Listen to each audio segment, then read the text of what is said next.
call the July 22nd, 2014 Longmont City Council meeting to order. This is a regular session. Could we please start with a roll call? Mayor Coombs? Here.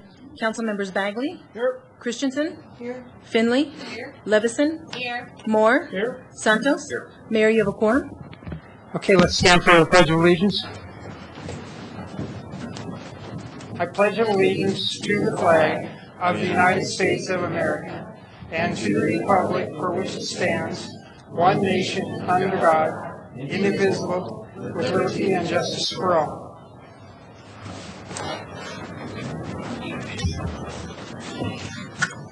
Anyone wishing to speak at first call, public invited to be heard, will need to add his or her name to the list outside the council chambers. Only those on the list will be invited to speak at first call.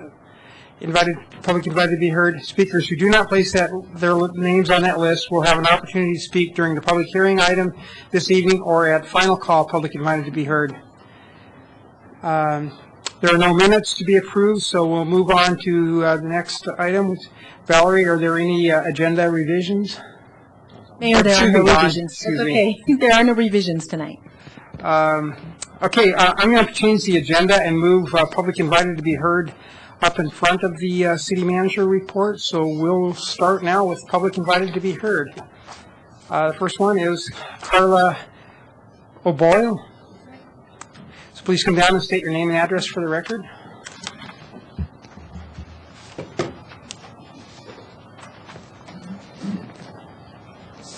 My name is Carla J. O'Boyle. I'm 385 Mountain View.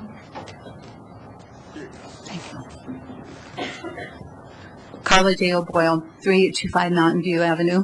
Good evening, Mayor Coombs and City Council members. My name is Carla J. O'Boyle. I'm on Mountain View in Longmont, and I've been there since 1980. We moved here from California then. I've worked in public education and in the nonprofit and for-profit worlds during all of those years. I'm no longer employed in any of those sectors. I'm also a longtime member and president of St. Vrain Community Council, SVCC, a collaboration of 40-plus nonprofit and human service organizations in St. Vrain Valley in the greater Boulder County area. City of Longmont, Boulder County, and Foothills United Way also send representatives to these meetings.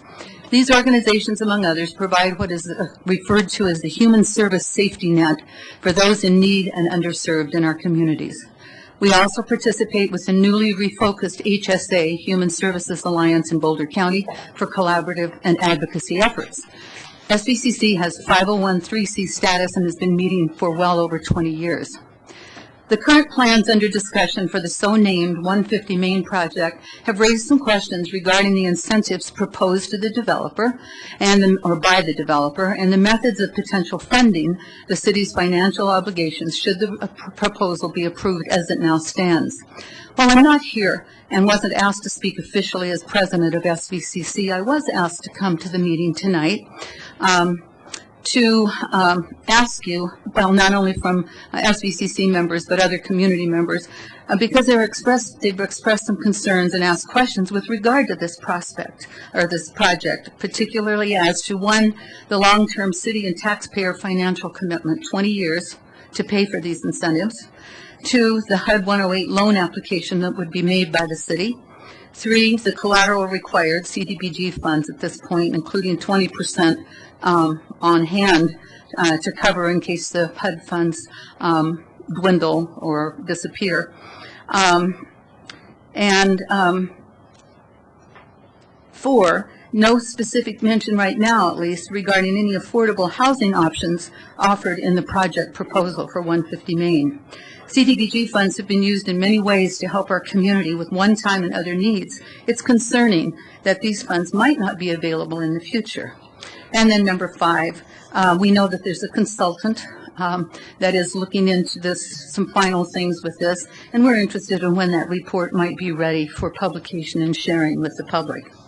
I'm asking that as City Council continues to carefully consider this proposal, and as might be possible, before final decisions are made, conduct a public forum to clarify the proposal with Q&A session, proposed incentives, funding plans, and other information that would be pertinent to helping community members and the organizations that serve them to be made fully aware of the details. My apologies if any of the information that I've told you is incomplete or incorrect. It's been difficult to collect it thank you. respectively. Thank you for your time. Next up is Richard Juday.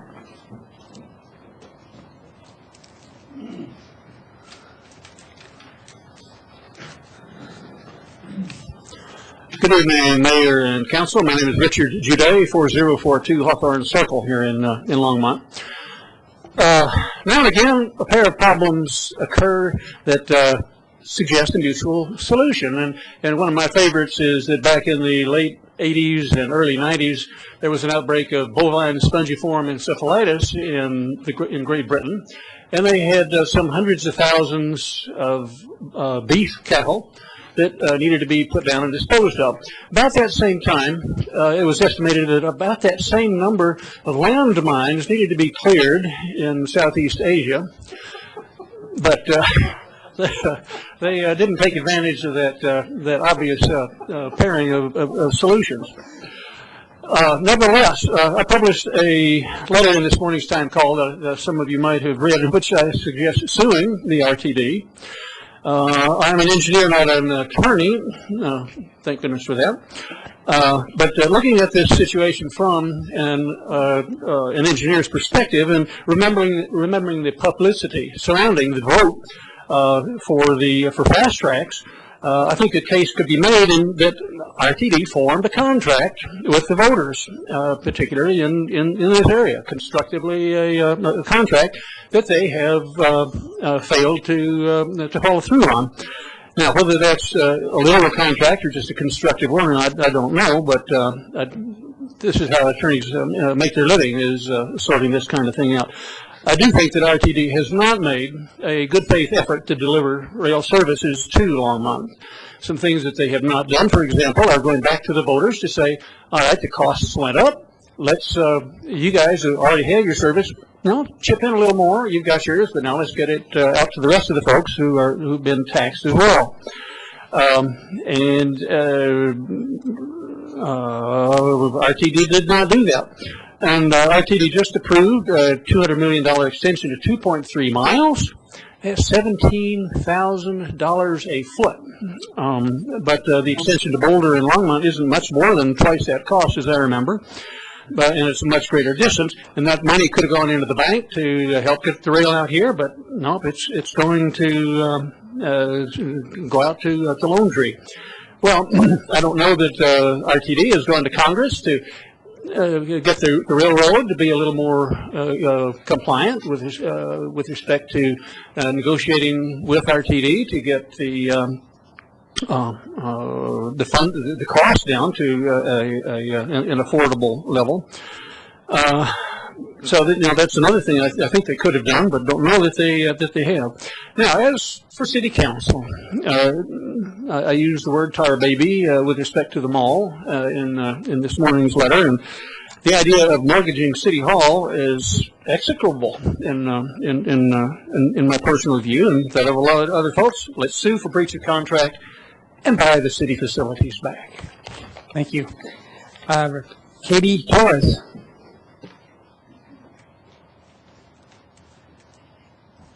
I wasn't sure if I was going to be tall enough for this podium, so I got a little bit nervous. Thank you, Mayor Coombs and members of council, for allowing us to address you tonight. My name is Katie Torres, and I live at 912 Fifth Avenue, and I'm the head of school at St. Vrain Community Montessori School here in town. Our school was formed through the efforts of parents, Longmont parents, who wanted a Montessori choice for their children. Although there are public and private schools in Boulder, our families wanted a Montessori choice in Longmont, really so they could stay connected to their local communities and not leave town for school. Since its inception, our school has sought the input of many in developing our program. We've built excellent relationships and have a continued history of collaboration with the St. Vrain Valley School District, the League of Charter Schools, the Department of Education, Montessori organizations, and many others, all with the idea of building a successful and sustainable school. Our school just celebrated the milestone of completing its 5th year of operation, which is a big deal for a charter school, and we're very, very proud of what we've built. We've grown steadily and responsibly since we opened our doors. We started with just 4 classrooms and less than 100 students, which most people say can't be done.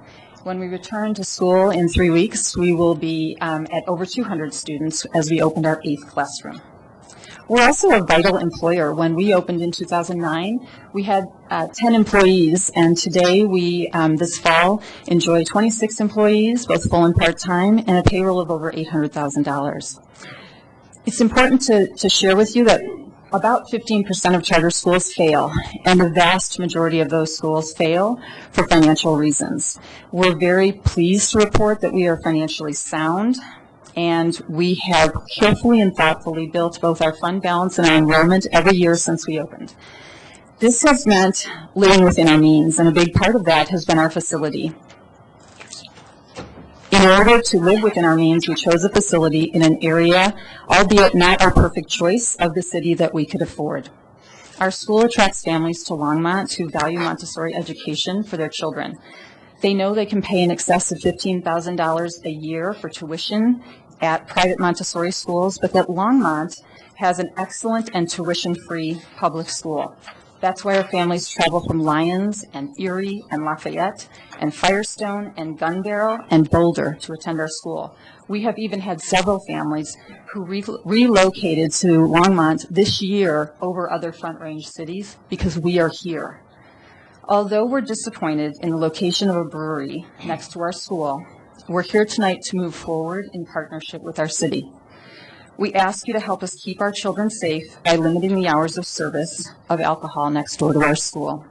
Our children are dismissed at 3:30 p.m., so all we ask is that you compel Rosenbart Brewery to wait until 4 p.m. to open their tasting room and beer garden. This feels like a very reasonable request to make for the safety of our children and our community's children. Thank you for your time, and thank you very much for your thoughtful consideration of our issues. Thank you, Katie. Keith Catamano.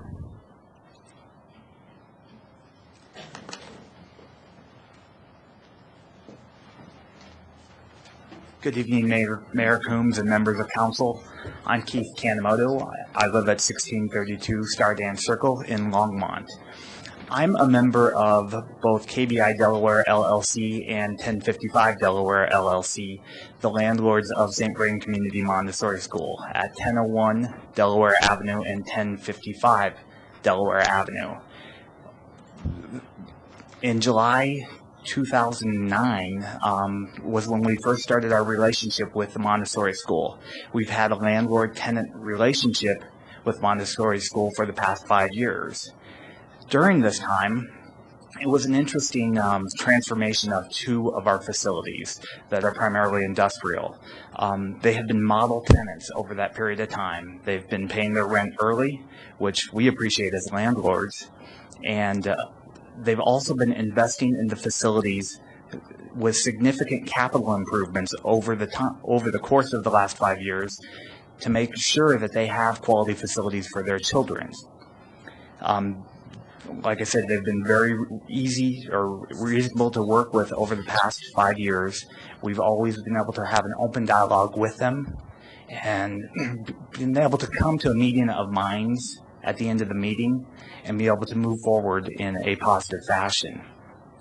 They have made, over the past 5 years, significant investments in these 2 facilities, including HVAC equipment, fire systems, the classrooms, and so forth within these facilities to make sure that they're investing in their future and it's not over the course of just several years.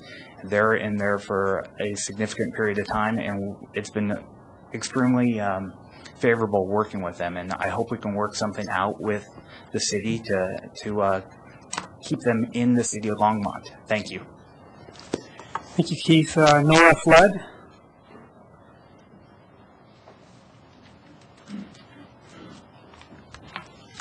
Good evening, Mr. Mayor and members of the council. My name is Nora Flood. I'm the president of the Colorado League of Charter Schools. We're at 2696 South Colorado Boulevard in Denver. We're a nonprofit membership organization that supports the 200 charter schools across the state. I'm here tonight to speak of our concern with a recent decision to allow for the location of a microbrewery and tasting room between the 2 school buildings of St. Vrain Community Montessori School. St. Vrain Montessori is not only a member in good standing with the League, they're an exemplary public school within the St. Vrain School District that has been recognized by the Department of Education as a model new school and is supported by Superintendent Haddad as a valued member of the school district. You might imagine how shocked, and that is an understatement, we were to hear of the city's decision to allow a liquor establishment to locate directly next to a public school. There are obviously many serious and concerning safety considerations that should have been reviewed before the decision was made. The location of St. Vrain Community Montessori School is not unique. Charter schools across the state are often located in mixed-use zones. This is certainly not by choice, but by necessity, as the majority of our charter schools are not afforded the luxury of a district building. Thus, we're at the mercy of the market and pay for our facilities dearly out of our operating budgets.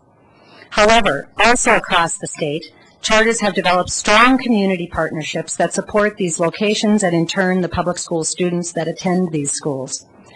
I'm struggling to understand the process that occurred that supported this decision.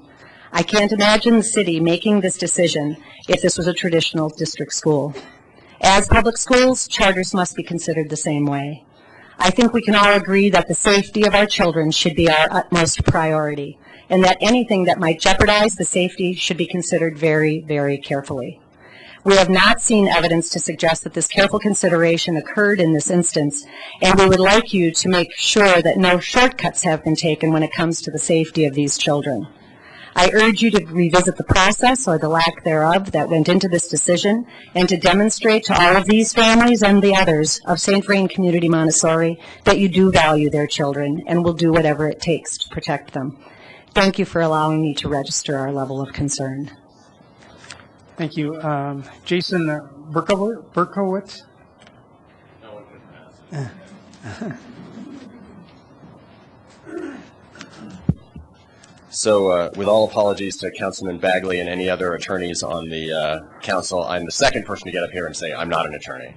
It's something that is said with a point of pride by many people. I am unfortunately going to be referring to some very boring legal documents, which we have for your review here. Okay. You have to start by stating your name and address for the record, please. Thank you. Jason Berkowitz, 2867 Humboldt Circle, Thank you. Longmont.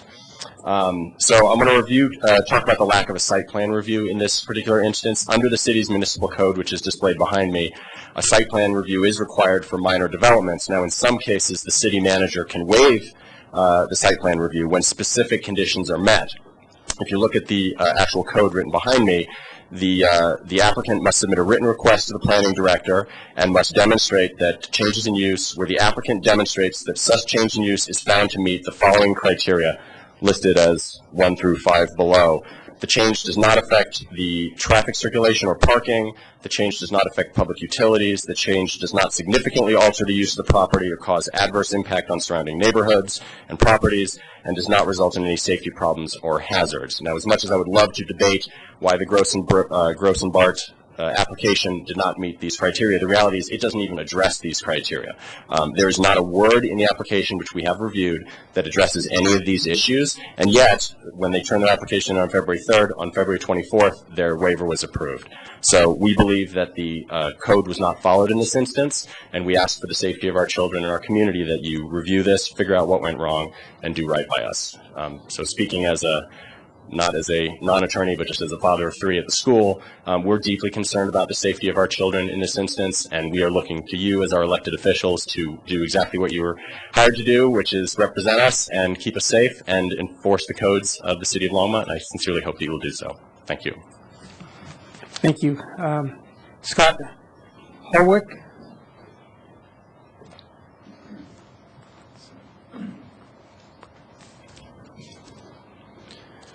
Good evening. My name is Scott Holwick. I'm at 1017 Longspeak Avenue in Longmont.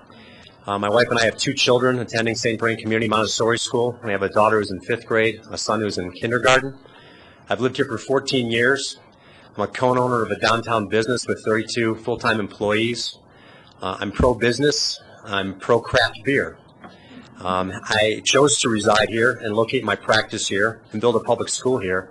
Therefore, I'm also pro-Longmont. I'm here above all else, though, because I'm pro-child and pro-child safety. And frankly, I'm stunned that the city approved this particular application, which to me demonstrates a lack of concern for child safety at its base level. I understand the city believes it's powerless to impose any limits on Gross Barton's business hours because it can't impose any restriction on Gross Barton without making such a limitation apply uniformly across MI zoning. From conversations that the schools had with the State Department of Alcohol, I understand the state's position is that the city can't regulate hours based on liquor law, which authority rests solely with the state.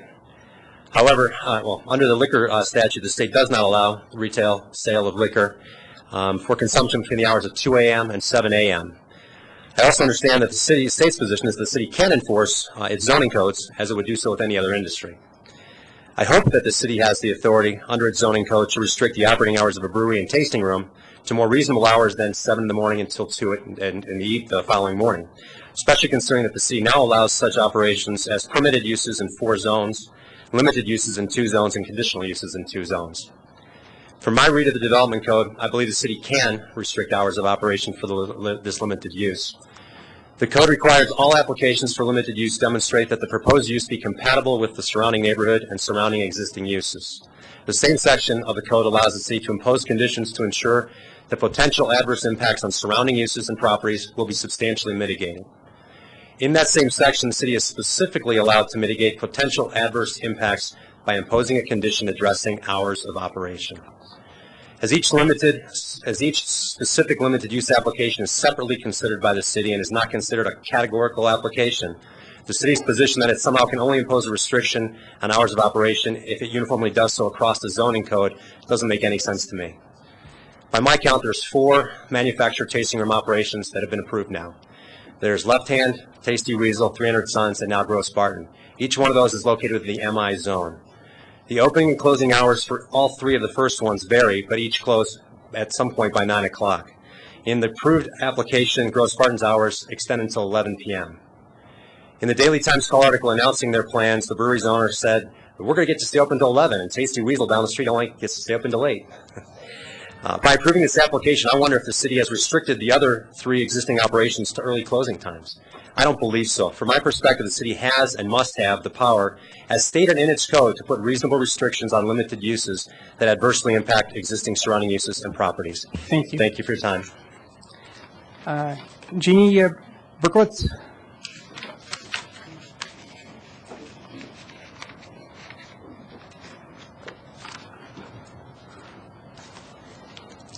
Okay, esteemed council members and Mr. Mayor, my name is Dr. Jeannie McAdoo-Berkowitz. My husband and I own our home at 2867 Humboldt Circle. We have 3 children at SVCMS, and I am serving in my 3rd year on the school's board of directors. I'm also the head of Biolexica LLC, a small medical device consulting firm that I brought here to Longmont when I moved here 5 years ago from Boulder. SVCMS was a primary factor in our decision to put down permanent roots here in Longmont. And to redirect our private school tuition to supporting local businesses, restaurants, and yes, even breweries here in Longmont. Please review this series of maps. I will bet that any reasonable citizen would agree on the absurdity of serving alcohol in the midst of any of these locations around town, and I would argue that it's not safe to serve it here in the middle of our students.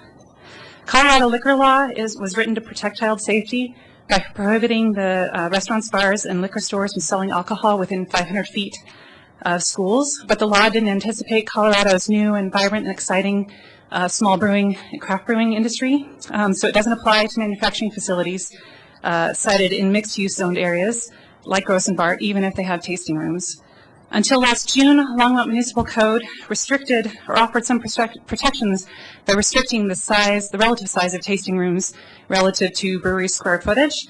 The city of Longmont eliminated those restrictions recently, presumably to attract desirable and exciting and trendy new businesses to our city, which is a good and noble intention. But the unintended consequence is that when coupled with an apparent reluctance to enforce, to apply limited use zoning provisions, the unintended consequence was the creation of an enormous loophole for establishments that want to operate like a bar, but be regulated like a manufacturing facility. It gives them carte blanche to serve alcohol for on-site consumption near vulnerable sites like charter schools, who also contribute to the health, vitality, and economic growth of our city, but lack the financial means to start up in protected residential neighborhoods. Just because a loophole allows Grosvenbart to work around liquor law doesn't mean a conflict doesn't exist. Elementary schools and alcohol just don't mix. Our students will cross Grosvenbart Brewery's driveway multiple times every day just to get back and forth between classrooms and assembly space and playgrounds. And it's not a stretch to imagine them encountering tasting room patrons and their vehicles. And it's also not a stretch to worry that something bad could happen to a child as a result. I implore you to search your hearts. If you do, I think you'll have to admit to yourselves that this was a poorly thought out decision that creates an unsafe situation. You may be unwilling or unable to reverse the waiver, but it is within your power to help mitigate this tragedy in the making. At this point, all we're asking is for you to impose the limited use provision of City Code and ask Grosvenbart not to open until after 4 p.m. on school days. Thank you very much for your time and attention. Thank you. Jennifer Kemp. Good evening, Mayor Coons and members of the City Council. I like to think I'm prepared, and I just looked and I actually spelled my first name wrong in my statement, so I just want to put that out there. I actually am pretty confident. My name is Jennifer Kemp. I live at 1017 Longs Peak Avenue. My husband Scott and I have owned our home at that address for 14 years, and we have 2 children, both of whom attend SVCMS. In the last 14 years, Scott and I have made significant personal and professional investments in the city. On the personal side, our family was one of the original founders of the school, and I've served on the board since it was authorized by the district in 2008.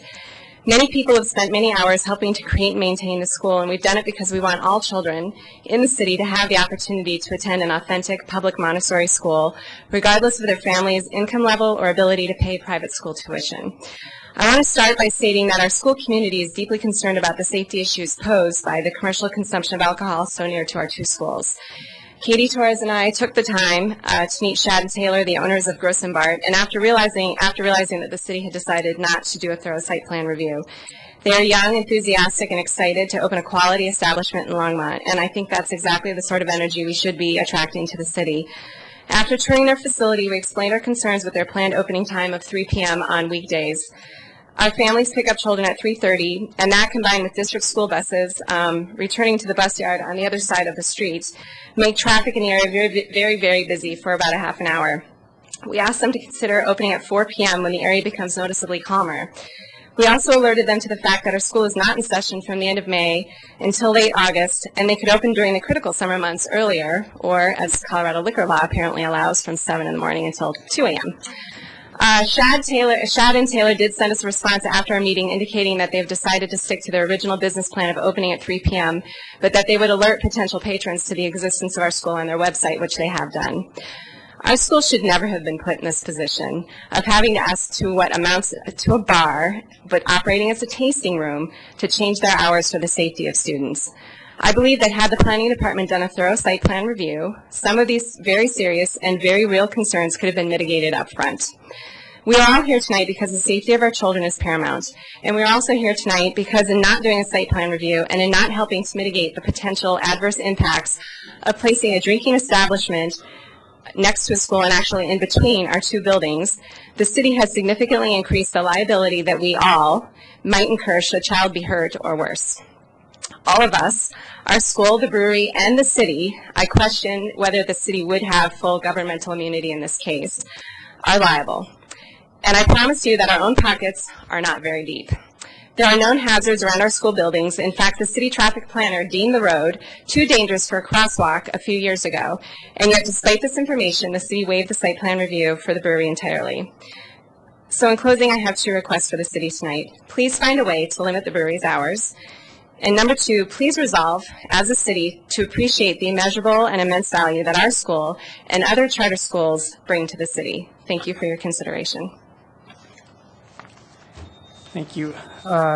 Sharon Weary.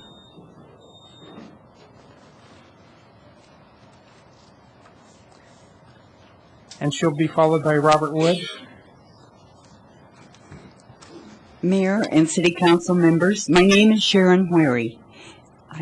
My great-grandson that I'm raising attends St. Vrain Community Montessori School. He's in his 3rd year. Excuse me, you forgot to state your address, please, for the record. Louder? No, you need to tell us what your address is. 12650 Woodland Drive, Longmont. Thank you. I've been a long time community volunteer. I've had 3 successful businesses in commercial locations in the city of Longmont. I run one out of my home now. I sit on a board certification for exceptional schools. I am here tonight because I am sincerely worried about the safety of my great-grandson and of all of his classmates at St. Vrain Community Montessori School.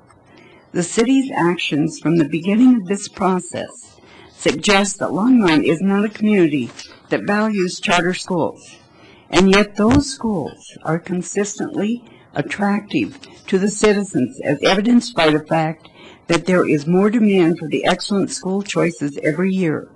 There are 3 charter schools in the city of Longmont that educate over 2,000 students each year.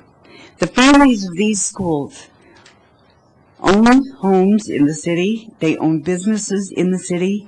Their businesses employ hundreds of people in this city. These schools add value to the city, especially when potential employers and corporations are looking to relocate, and the diversity of the schools available to their employees' children. When our families raise concerns to their council members, they receive dismissive responses that were in some cases also factually inaccurate.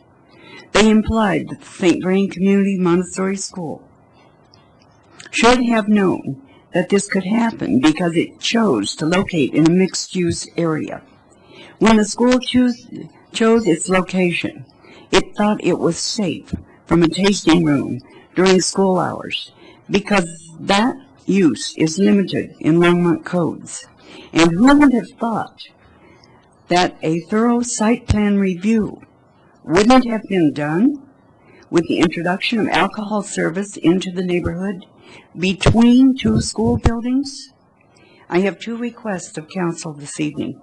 Please find a way to limit this tasting room's operating hours to keep our children safe. Parking in this whole area is almost non-existent.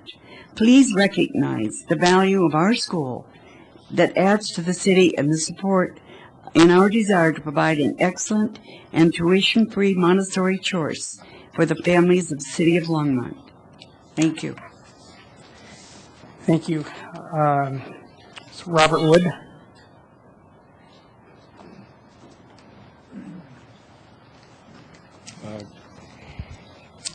Good evening, Mayor Coombs. Good evening, City Council. My name is Robert Wood. I live at 1144 Twin Peaks Circle. I have lived and worked in Longmont for 17 years. My wife and I have 2 sons, a soon-to-be first grader and 5th grader, who attend the St. Vrain Community Montessori School. My oldest son has been at the school since it began. We are very proud of our school, and we feel proud and lucky to be part of an amazing community of dedicated teachers and parents who have worked together, volunteering our time and resources to help this school grow and thrive. As you know by now, I'm here tonight because of the proposed brewery and tap room that is planning to open at 1025 Delaware Avenue, right between our 2 school buildings. We as parents are disappointed that a full site review was not done before allowing this business to locate here. Laws prohibiting bars and tap rooms next to schools are in place for a reason, and I feel silly even mentioning this to City Council. No parent would want their children crossing a driveway of a tap house during the school day. Everyone's initial reaction that I know to this news said, "How could this happen?" I mean, it sounds like a goofy Saturday Night Live skit. But since we cannot go back in time, we are asking our city leaders to fix this mistake. We are asking our city leaders to sympathize with our position. A compromise that has been mentioned is to limit the brewery's hours to start till after our school finishes the school day. Perhaps there is a better solution that our city leaders can come up with. Please lead and please fix this problem. Our public school and our children deserve nothing less than a safe school environment. Thank you for hearing us. Char Schumacher. And she'll be followed by Kate Goss. Good evening. My name is Char Schmoker, and I live at 3381 Larkspur Drive. I've been an educator for 14 years, working in a variety of public settings from CU Boulder to Boulder Valley Schools and St. Vrain Valley Schools, and now at St. Vrain Community Montessori School. Like you, as City Council members, I offer my heart, my mind, and my diligence in service to our community. The children in my care feel like a part of my own family, and I guard their safety and their livelihood as I would guard my own sons. On a daily basis, 1 or 2 teachers escort as many as 35 children between our 2 buildings. Children are naturally giddy and distracted when they walk outdoors, and it would be unrealistic to expect anything else of a person their age. While we do our best to teach them to monitor their surroundings and watch out for hazards, no child can be expected to navigate tipsy drivers and traffic with 100% fidelity. Certainly, children at other schools in the district do not walk to their PE class or to an assembly with a fear that they might be killed by an intoxicated driver on the way. I should add that due to poor drainage on the south side of Delaware Avenue, there is a sheet of ice over 1 inch thick that persists for weeks at a time in cold winter months. The icy gutter and sidewalk add yet another unexpected hazard for drivers who cross the sidewalk to get in and out of the brewery. A third unexpected factor for brewery patrons is the increased traffic and decreased parking during our 2 pickup loops that happen from 3:30 to 3:45 each school day. We cannot say that we've done everything possible to protect children if we do not consider the distinct possibility that an intoxicated driver will depart the brewery when children are walking on the sidewalk between our 2 buildings. This scenario carries a likelihood of a tragic, deadly accident. I have been in a community that mourned for years following an accident involving a drunk driver and teenagers. None of us wants to face this sort of tragedy with a child we know. And I'm certain this would not be good for business at the brewery. If we are stuck with a brewery and tasting room between our 2 buildings, then at least we could protect children by providing them a sanctuary of time in our school day when they are not in danger. We are the adults here. Children count on us and trust us to protect them. I cannot do this adequately by putting my own body in front of cars as they go in and out of the tasting room parking lot. And I don't think it's a reasonable request to expect any teacher to risk their lives like this on a daily basis. Please, please do not put us in this dangerous situation. Exercise Longmont's limited use provisions to limit hours for the service of alcohol. Thank you for listening. Kate Goss.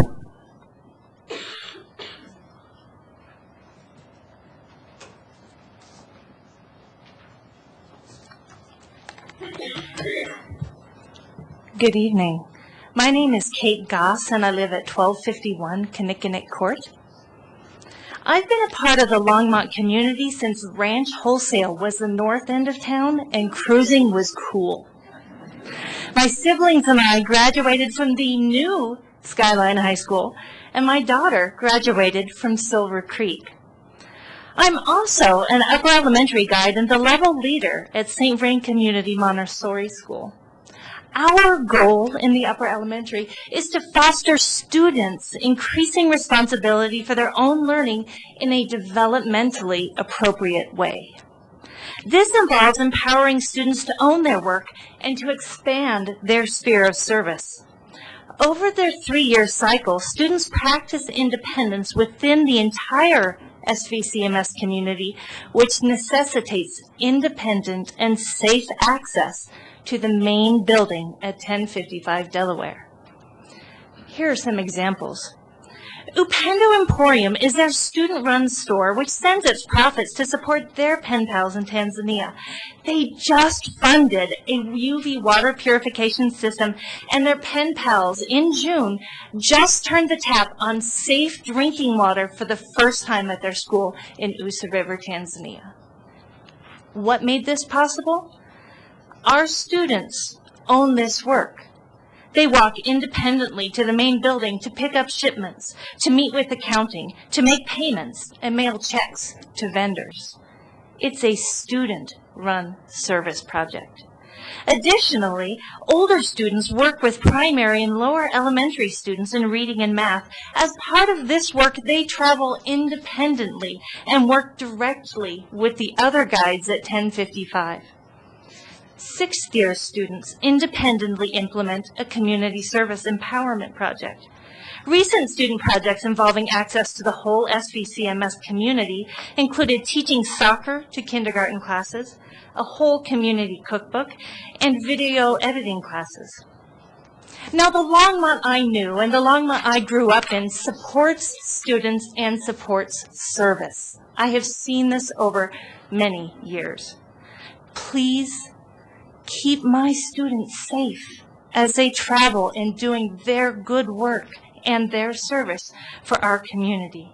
Please have the tasting room open after school is done for the day and my students are safely off campus. Thank you. Thank you. Susan Cousins?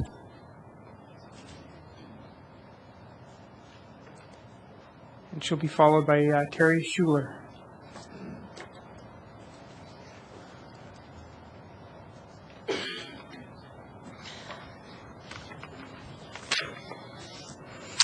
Good evening. My name is Susan Cousins, and I live at 632 Allen Drive in Longmont. My son Jackson is a first grader at St. Vrain Community Montessori, and his brother Theo will join him at the school in another year. As you can guess, I'm here to speak to you tonight about the not proposed location of Gross & Bart Brewery at 1025 Delaware Avenue, and to ask for your help. You've heard a lot about this tonight, so I'm going to cut my remarks short and get to the point. We are faced with a situation that brings adults, alcohol, cars, and children together. That's a frightening mix as a parent.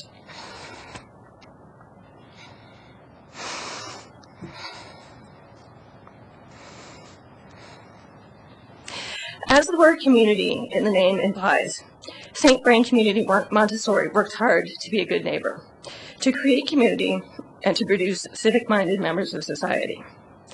Although it would be our preference not to have a bar located next door, we believe that as respectful, cooperative members of the community, we can work through the challenges with our new neighbors. We can't do it alone. We need help. We need your help. We need the help of the Gross & Bart owners. We are all part of the community, and we all share the obligation to keep our children safe. It seems the opportunity to conduct a full site review has passed. However, it is not too late to do the right thing. There is still time to evaluate, anticipate, and mitigate the potential issues related to this situation. You have the power and the opportunity to help. Please ask city staff to work with the owners of Gross & Bart and St. Vrain Community Montessori administrators to develop plans for keeping our children safe. A good place to start is exercising the limited use provisions in city code limiting service of alcohol to after 4 p.m. or later on weekdays. Thank you for your attention to this and for doing what you can.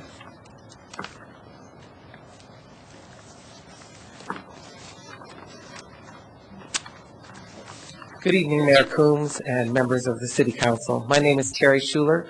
I'm a member of the St. Vrain Valley School District Administration, and I'm here representing the school district. I know a communication signed by our entire school board went to each of you requesting support of limiting the tasting room hours to a 4 p.m. opening 173 days a year approximately. I'm here to make sure that the council and the public understand that the entire school district values St. Vrain Community Montessori School as an important option for our parents and families. We urge you to take steps to help protect the learning environment for these children. As School Board President John Creighton stated, limiting the operating hours of the tasting room by 173 hours a year is a small price to pay to let our children know they are important and we value their safety. Thank you. Thank you, Terry. Wade Hendricks.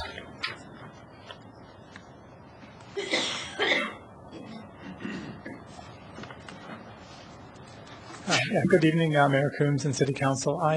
My family and I live in Gun Barrel. Can you state your address, please? 5570 Colt Drive. I wanted to I guess finding the school was really a wonderful thing for us. We, like all parents, looked pretty hard to find what we need for our kids, and we tried a few things that didn't go as well as we'd hoped. And we came across this, and it's really been a unique find for us. It's been a really good school. It's really strengthened our commitment to Longmont. It just also brought us into Longmont on a daily basis to drop our kids off, pick our kids up. My parents do a lot of it. They come into Longmont. So I think just 2 points quickly that have been made already. I just reinforce them. Is that one is that we end up doing a lot of business here in Longmont, restaurants, coffee shops, automotive, grocery shopping. We're sort of in between Boulder and here, and we really end up here and support the community both because we value the school and we're here. Secondly, I'm a pediatrician. Keeping kids safe is really hard. I have 5 kids, and I struggle at home to do that on a daily basis. I think traffic and cars are my probably highest concern in life with my kids. So they, like little kids, are impulsive. You can't predict what they're going to do next. We do our best to mitigate foreseeable risks because it's hard enough to account for the unforeseeable concerns. I think this is a foreseeable risk. I think it's probably important to really take that into consideration. It's something that we can see as a problem. We have an opportunity to do something about it, and I just would hope that we were able to do that. Thank you. Thank you. Dirk Richter, excuse me. Like the Richter scale. Good evening, Mayor Coombs and council members. My name is Dirk Richter. I live at 4006 Portofino Drive in Longmont. And I believe you have heard a lot of good viewpoints tonight. And I believe also that none of you really were involved in the actual application process of the brewery as well. But you are the elected, you're the top dog. You can actually fix this and help us to come to a agreement and agreement of where we can live together and have safety for our students. So you will find that the parents and the leadership of the Montessori School are very creative and very willing to work with you. So please take advantage of that. Please keep our children safe. Thank you. Dave Weber.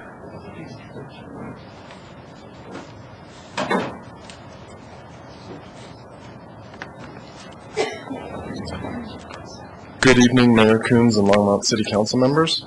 My name is David Weber, and I live at 3440 St. Vincent Place in Boulder, Colorado. I come before you tonight as a parent of the St. Vrain Community Montessori School. Currently, I have 3 children, Keely, Grace, and Will, entering 5th, 3rd, and 1st grades, respectively, this coming school year. Our children have been students at St. Vrain Community Montessori School since the school opening 5 years ago. Montessori offers a unique way to learn. We believe it fosters a lifetime love of learning and builds independent, strong, well-adapted, community-focused students. That being said, we get asked all the time why we drive from Boulder to bring our kids to the school. I respond that it is the best possible education I can give to my kids. The teachers, the community, and the education are unparalleled. As a parent, there is no greater job than to protect our children. Therefore, it is distressing that the Grosson's Bart's tap room is located between 2 of the school buildings. Tap room patrons entering and leaving via automobiles while children are walking on the sidewalk as the school day ends is disturbing. We need to keep our community safe. One easy remedy is to limit the business hours to 4 p.m. openings on weekdays. I believe it is a simple concession to mandate a 1-hour later opening. Please consider doing this for the safety of our community. Thank you. Thank you. Pierre Longmont. Probably butchering that last name, but you can correct me when you get down here.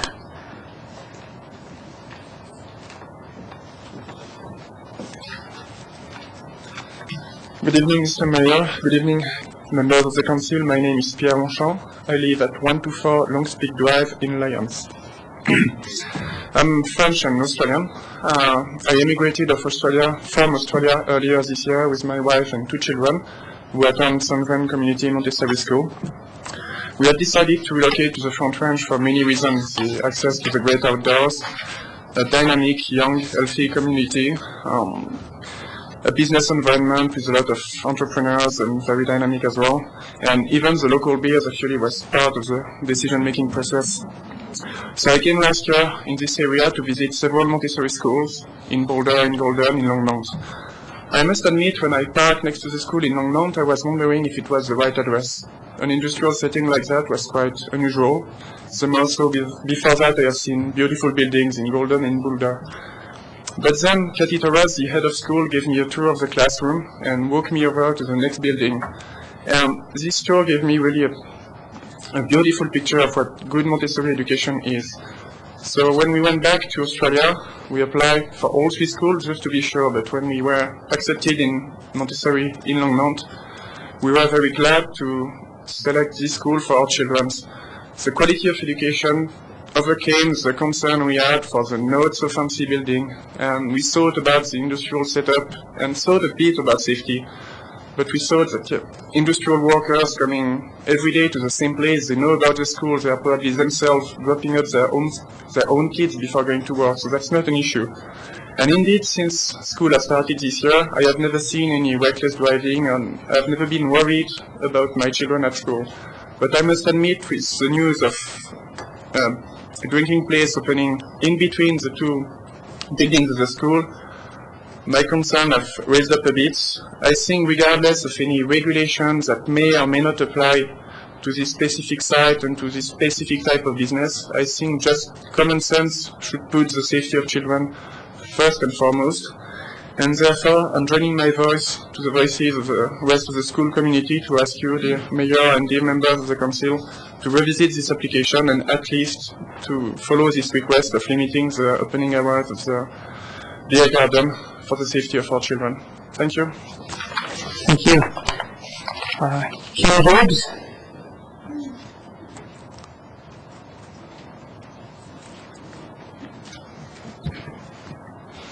Good evening, Mayor Coombs, members of council. My name is Kim Gibbs. I live at 7468 Mount Sherman Road in Gunbo, and I'm here to talk about the airport. I'm also the organizer for Citizens for Quiet Skies. This is a picture of the flight box that Mile High Skydiving operates under, and I live in this flight box, and I have a problem with that.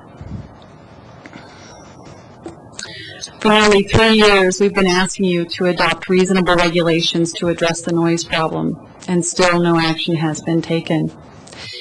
Mile High Skydiving is operating 12 hours a day, Saturday and Sunday. They're now operating with 2 twin-otter turboprop jump planes. And on Fridays, we get to hear them continuously until midnight. They go in little circles in this flight box. It's about 80 square miles.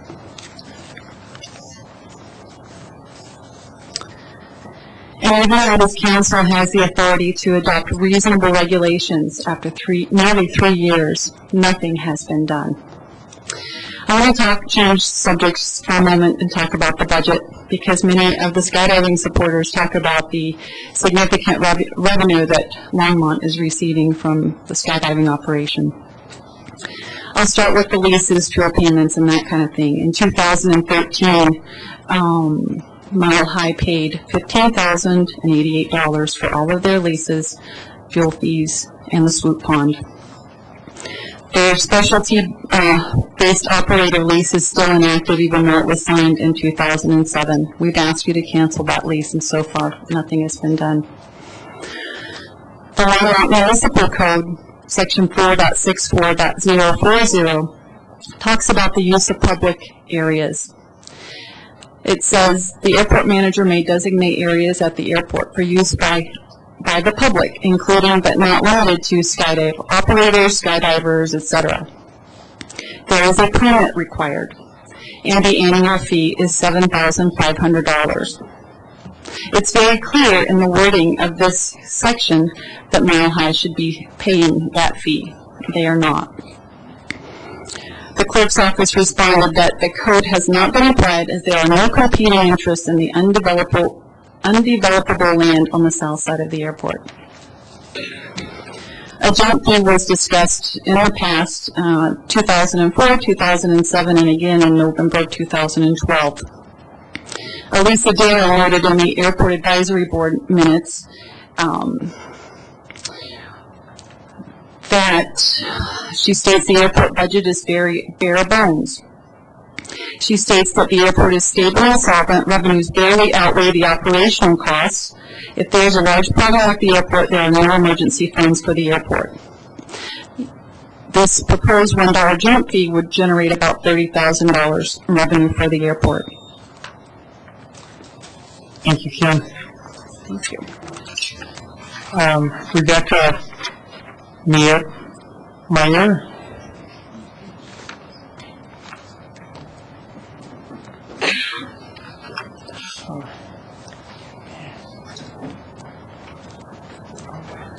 Good evening, Mayor Coombs and City Council members. My name is Rebecca Meyer, and I live at 805 Summerhawk Drive in Longmont. And my children, I'm here to speak about the Montessori school.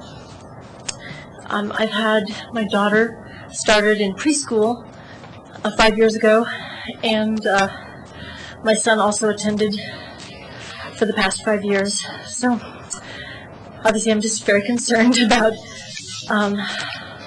the tasting room hours, and the children walk through that area a lot between the two buildings, and so I think everything has been said. I just want to add my voice to the concern and ask that you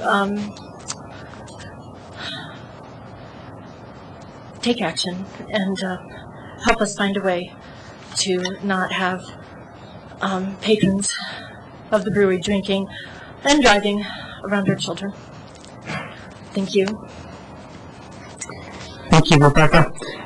Senator Billstein.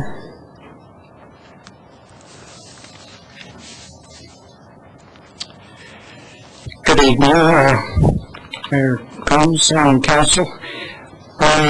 Strider based in 151 17th Avenue. I came in here to see what was going on, and I see a lot is going on. As an educator who has tended to object to the charterization as an assault on public education, I've learned a lot tonight, and this one certainly seems to be on the right track deeply. I listened to their concerns. I have. As a home rule community, we can make the rules that seem most likely to affect our safety and happiness. By the way, we have a Boulder County Home Rule amendment that I have petitions for too. Presently, thousands of children are escaping the chaos and violence of our U.S. foreign policies have created in Guatemala, El Salvador, and recently Honduras, after a right-wing coup in 2009 overthrew their brief effort at democracy and instituted a narco regime. Let us be humane on our borders in caring for and dealing with these children, and let us support democratic, humane labor, women's, and environmental rights in the countries that we have dealings with, not the profit power machine which gorges from their suppression. Thank you. Thank you. Okay, that ends public invited to be heard. City manager. Mayor, there was one more. I'm sorry. I think you skipped Ben Berman right before Strider Benston. I apologize. Excuse me. You were right. I apologize. Sorry. Ben Berman. Good thing you're keeping me on my toes tonight, Don. Thank you. Don't worry what happened. Sorry about that, Ben. No problem. My name is Ben Berman. I live at 601 Independence Drive in Longmont. And I have 2 kids at this school. And I'm just here to say that safe school grounds are a reasonable expectation. That we look to you to help provide that. And we all need to balance safety needs with business needs. There's not a member of our school that is anti-business or anti-brewery, but we really need you to exercise your responsibility to safeguard our children. It's been said that limiting the opening hours by an hour half the year doesn't seem an unreasonable step to avoid a foreseeable risk. We all have to manage risks as part of our lives, and the foreseeable ones are the easy ones. It's the low-hanging fruit. So most of the details have been listed by other people, but I'm here to ask humbly that we find some way to have a community that works for everybody. Have a win-win. It's a good idea. Thank you, Mayor. Thank you, Ben. City Manager. Yes, Mayor and Council. Today's City Manager report is going to be conducted both by myself and the City Attorney. And we wanted to provide the Council with some information regarding the topic that you heard during public invited to be heard. One of the things that, and I'm going to give you a broad overview in terms of the zoning in this location, and then City Attorney May will go into more details regarding the legal issues that have been hinted at. What I would start off with saying is that we heard some terms that were related to mixed use and mixed industrial, or mixed use. This area is not designated as mixed use. It's actually designated as mixed industrial, which in the zoning code is a fairly distinct difference. And so if you look at mixed use, and I'm going to read from our land use plan, it says that the purpose of mixed use district is as follows: to enhance the character of and create a separate and unique identity for Longmont's commercial corridors and transit station locations. 2, to further the goals, policies, and strategies for mixed-use development and infill and redevelopment in the Longmont Area Comprehensive Plan. To support pedestrian-friendly mixed-use and transit-oriented development while helping to foster reductions in vehicle trips. And 4, to create new opportunities for lifestyle choices in places that are centers for social interaction in mixed residential, retail, workplace, and civic settings. There's more information that's in the Land Development Code about that. In terms of mixed industrial, it says 1, specific purpose: to provide a limited area of existing development appropriate for a variety of industrial and limited commercial uses, including manufacturing conducted inside a building, warehousing and distribution, research and development, and smaller, less than 25,000 square feet commercial retail uses, and for sexually oriented business uses that require separation or isolation from other types of land uses. The MI district generally implements the Industrial Economic Development Land Use designation in the Longmont Area Comprehensive Plan with the limits of the district. And so I wanted to start out with the distinction with those two issues first. Also, when you look at the history of this site, it has consistently been an industrial category for approximately 45 years. I'm going to go back to 1985. From 1985 to 2001, the area was designated economic development in M1 zoning. From 2002 to date, it's classified as mixed industrial. And so I wanted to provide you with that information before the city attorney goes into the more detailed explanation of the various rules. I would also like to say that we do value education as a staff. We think it's important. It really allows us to be more viable as a community as we look toward the future. And unfortunately, this is definitely a situation where we have a number of ordinances, state laws that are competing against each other. And so at this point, I will turn it over to the city attorney. Before I turn it over to him, I would like to make a suggestion that I would propose to write an official letter with council approval, of course, for the city to ask Grossman Brewery to flex their hours, possibly. I mean, I know that the school district has sat down, and maybe another solution might be that the school district and Grossman both flex their hours a half hour. They both compromise and find the solution together. So I'd be willing to help out as long as I have support of council to help. Yes. Okay. Well, I have a couple of other suggestions that we're looking at too that could be added to that. And so at this point, I'll turn it over to Eugene. Okay, go ahead, Eugene.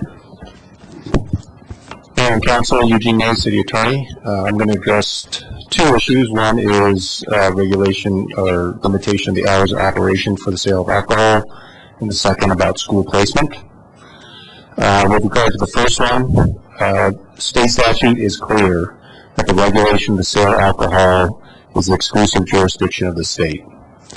In the case almost directly on point, the city of Boulder limited the sale of alcohol at Thunderbird Burgers on the Hill. The Court of Appeals ruled that Boulder's regulation was an unlawful attempt to regulate the sale of alcohol and therefore invalidated the restriction on the hours of the sale of alcohol.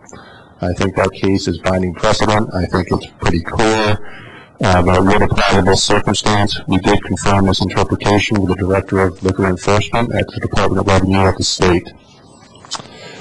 The Boulder case also went on to state that what the city of Boulder could have done was regulate all businesses within the zone district equally. You can limit the hours of operation of all businesses, but cannot choose a particular business because of the liquor license and regulate those hours. That is the unlawful regulation of the sale of alcohol, and that is a state, exclusive state concern. In terms of school placement, cities in Colorado are prohibited from regulating the placement of schools. The St. Anne Montessori School is located in a mixed industrial area that allows for a variety of industrial uses, as you heard from City Manager Dominguez.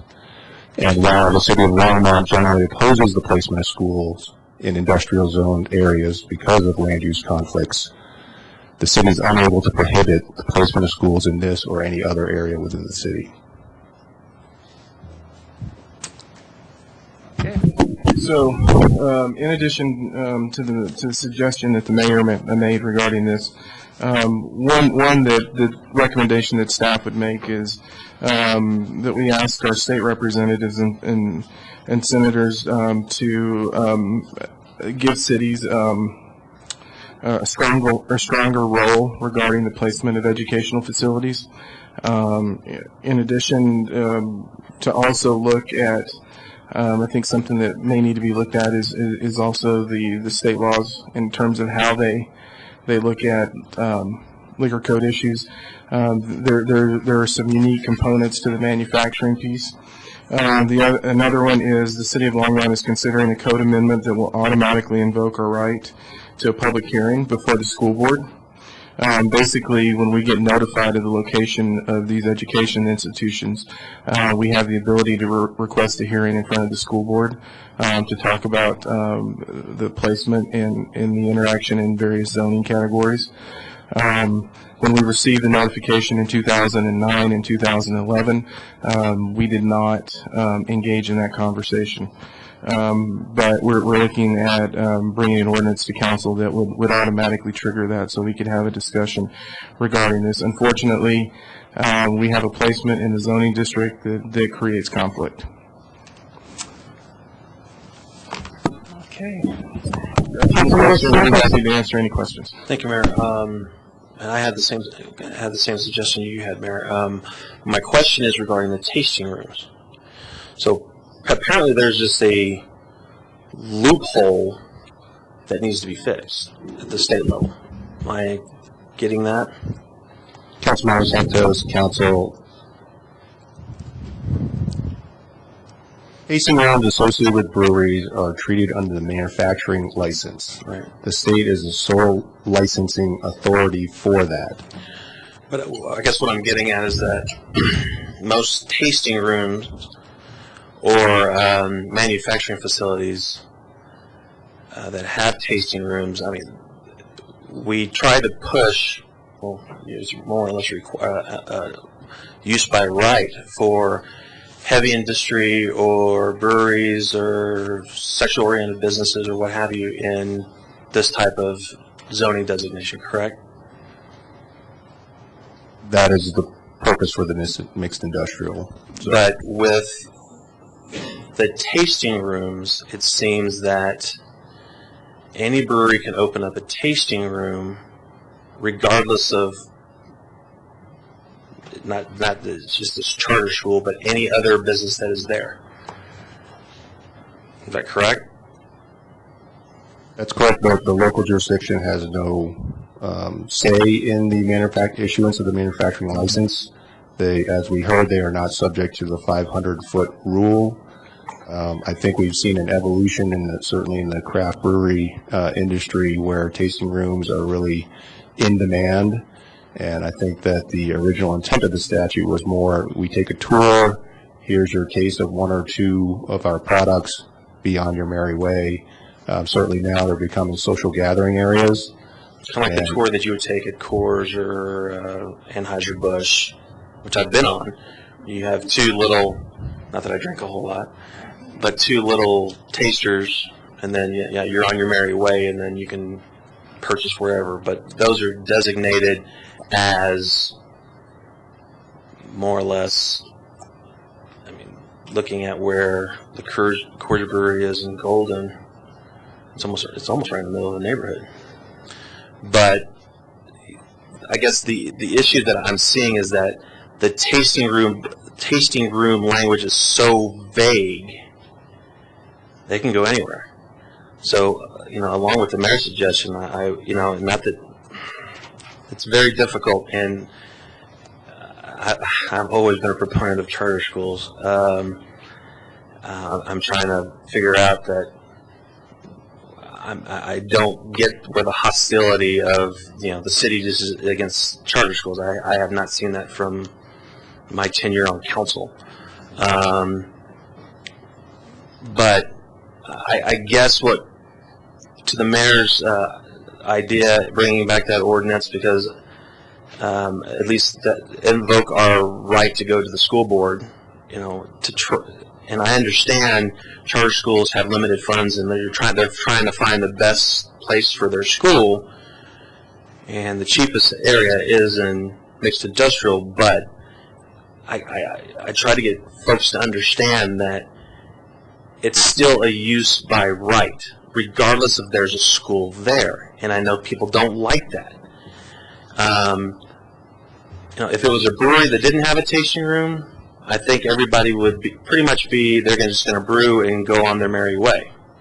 But since there's a tasting room aspect to it that is so vague, I would also request that we draft a letter to both Representative Singer and Jones, and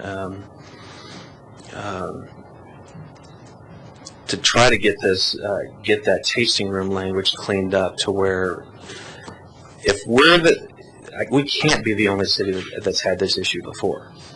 So, before I make a motion, others that want to speak, but that'd be my suggestion. Not that I'm not saying that that'll take care of it now for this situation, but I was going to make the same suggestion that we send a letter from the council, if they're willing, officially requesting that while we cannot limit your hours of operation, we definitely strongly suggest that you at least push back to 4 p.m.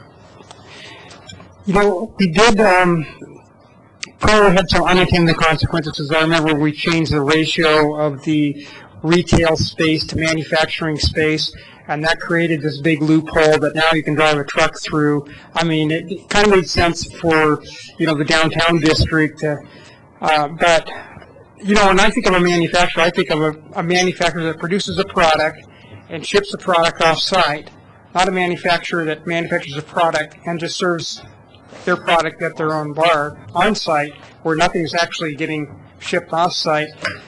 And that's why I think that there's this huge loophole now in the state liquor. And I think we're part of the problem, because we opened that loophole up, because we could sell. But even if we did revisit that ordinance and change it, it can't fix this problem, because you can't apply it retroactively. But, I'd be willing to consider revisiting that ordinance at a future time. Mayor, if I may, the ordinance actually adjusted the size. They could have still had a tasting room. It would have been a smaller tasting room based on the square footage, and so that would have been. But that probably wouldn't work for their business model, right? I'm not sure about that. So, okay, Councilmember Daly. Thank you, Mayor Combs. First of all, thanks everybody for coming. As much as sometimes city council, we sit here going, oh man, this is a lot of people. We're going to be here a while. It is good. It's healthy for a community and for democracy to engage in this process, because even if there's nothing that can be done, there are autopsies that could be had. So I just have a few comments, a couple questions of staff. What did I say? Autopsy. No, well, the thing is, to keep in mind that I'm referring to, I was part of a team that wrote a book called Good to Great, Why Some Companies Make the Leap and Others Don't. And we use the word autopsies without blame, meaning when there's nothing that can be done, you still nevertheless need to look back and say, what happened, where did we go wrong, and how do we make sure that it never, ever happens again? Okay? So, my first comment is I have full confidence in our staff.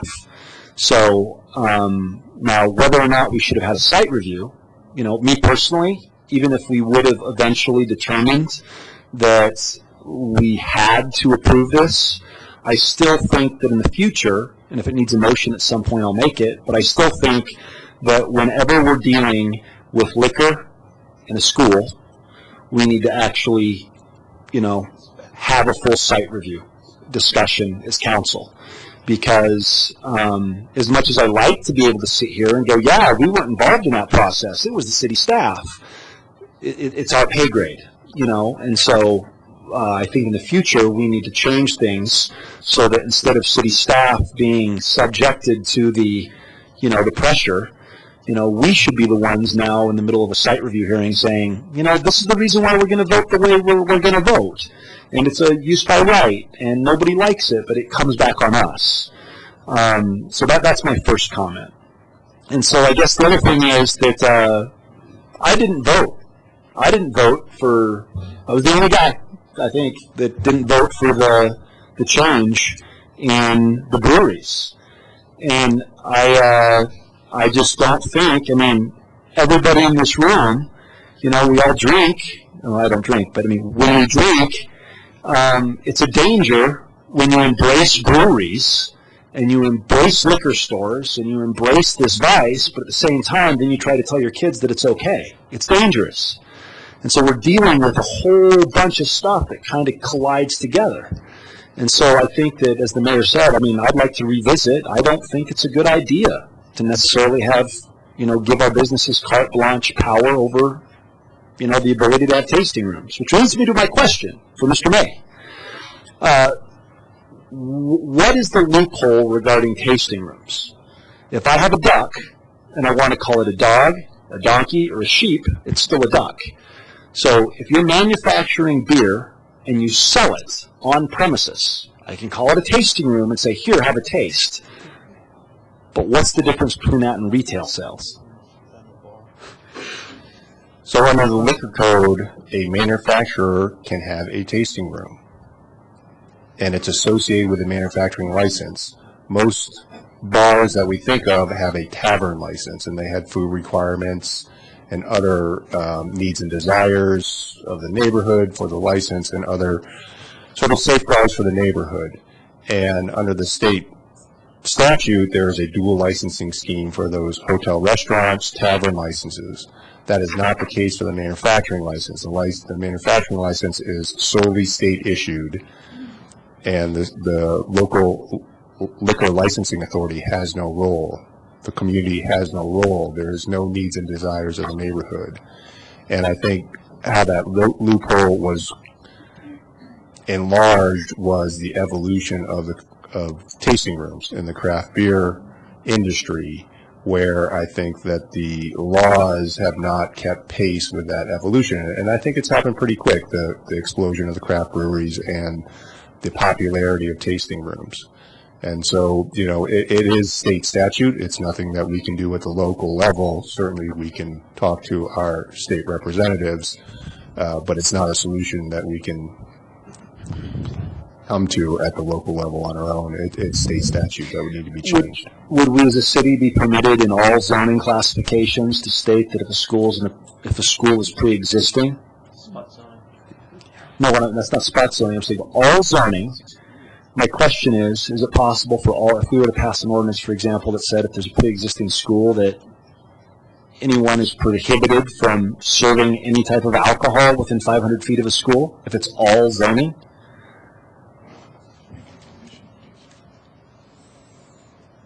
Councilmember Bagley, I'll have to get back to you on that one. I'd be curious to know. Yeah, I don't know offhand. Not that it would necessarily help. So as it's Here. currently listed, I think it's listed as a limited use, which is essentially, in the way our land development code is, I'm looking to Joni, it almost is a use by right in that category. What we would have to do is look at making it a conditional use. And there is another distinction between a limited use and a conditional use. And a conditional use would create that review.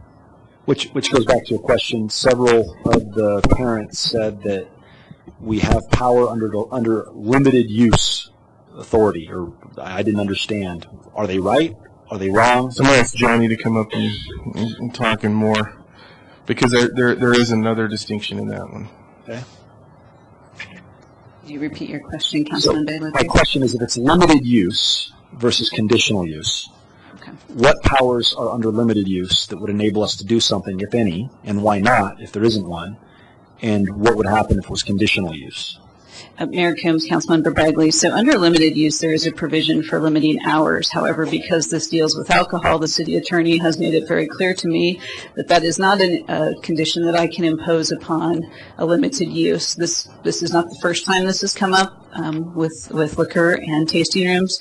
So with a conditional use, which frankly would be a preference of staff, is that automatically also has a provision for hours, which we could not impose for alcohol. However, it would create a process by which the Planning and Zoning Commission would be the public hearing body, and so you would have a formal public hearing, and then you would have an appeal process to City Council. So you would have a different vetting process, which may in fact address this a little more succinctly than administrative review. If I can jump in too, if you make it a conditional use, you can't make it a conditional use based on if it's located to this. It has to be a conditional use for the entire mixed industrial category. So it's not if it's located within X number of feet from a school. It has to be a conditional use in MI in general. So if we said technically that no one could open till 4, the school would be? That's a different issue, because then you get into the issue with the state law. I guess then the last question I have is, what could be done to enhance the safety of this particular area to make sure that people are drinking at a reasonable hour or responsible hour and kids are not present, if anything? So I'm going to again ask Joni to talk a little bit more detail in terms of what they've been doing as staff on this issue. But they have been working with traffic control, and they're talking about placing increased signage in the area. And they've had conversations with the owners of Gross and Bart, encouraging, I guess I would say encouraging them to work with the Montessori school. And so we're planning on, and also based on direction of council tonight, continuing that conversation. You said I covered it, so. All right, good job. Thanks. Councilmember Christensen. Okay, so I know this is a new thing, the tasting room concept, but if they are a manufacturing, that is their designation, is manufacturing, with a tasting room, and you say that the manufacturing can't be regulated by the state. I'm going to let Eugene, can't be regulated by the local government. The manufacturing can't, No. unless it's the entire zone. No, so let me give you an example. I understand that. If you approach it from a commercial perspective, Yeah. and you're going to open up a restaurant that brews, that is a brew pub, you fall under the local liquor licensing because of the retail component of this, correct, Eugene? And so you go through the city process that we have in place that you have to go through in front of municipal court. Right. If you approach it from a manufacturing standpoint, you do not go through our local process. Oh. It is a process that the state says we will handle. And in that process, at the state level, they allow them to have a tasting room.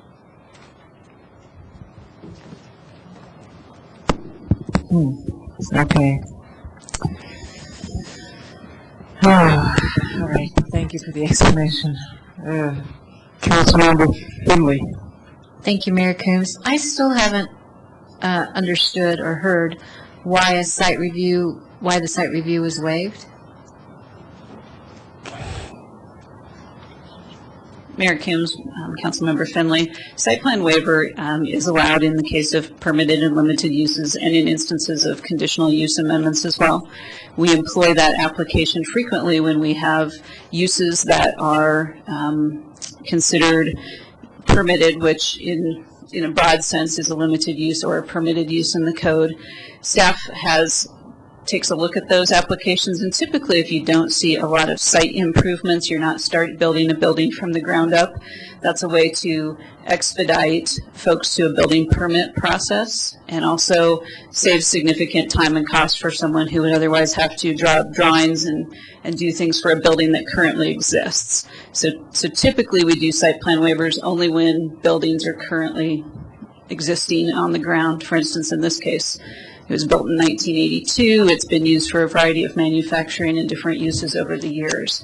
And when staff reviewed their application, they felt that the application met the review criteria, and knowing that we could not impose hours, didn't feel that there was an ability for us to impose additional standards that would come with the full site plan review.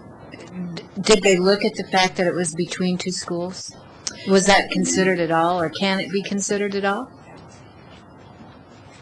You know, not speaking for my staff because I can't ask them that question, standing up here this evening, I would say that in looking at things in the MI zoning district, one of the things that this particular situation is going to have to give us pause to do is make some choices around what's allowed, permitted, and conditional in MI zoning district. If we are going to then need to revise our use table so that we're modifying our standards for the other users based on the location of a school, that may be something we need to do. But then we would have to do that on a case-by-case basis for each use and say, if a new manufacturing facility or another use is going in, but there's a school or another use that we want to protect, that's going to significantly alter the use table for the MI zoning district. So I think that we haven't had that conversation yet about what that looks like. This is not the only place where we have a school in mixed industrial or in general industrial. Both of our other charter schools are also located similarly. And this issue hasn't come up with them in particular, but again, I think it's a conversation that would merit us having. I think maybe in addition to the mayor's suggestion then and the suggestion to contact our legislators, we also need to have that conversation. Because we want to protect the safety of our children, and if we don't do that, and we can, then I think we're culpable. I think we need to change it, and I'm sorry that this slipped through the cracks, because it certainly did, and I'm sorry that that's happened. But I think we should do what the mayor suggested: contact our legislators and look at that limited use where there's a school present in a mixed industrial area. So that would be my suggestion to staff. Councilmember Larson. So we don't have anything to do with this, but I'm sorry nonetheless. And the reason I'm sorry is because just a week or two ago, we passed a bunch of stuff saying waiving site review or giving staff administrative rights to do no site review, and no one had a problem with it except me. So here's another incident where site review is a good thing. And I also think that staff could have been a little bit, there's the code and then there's common sense. And common sense is when you know that there's a sensitive neighbor, you give them the heads up, whether or not the code says you should, just because we all got to get along in this community. The other part of the mixed industrial, from what I've learned through this process, is that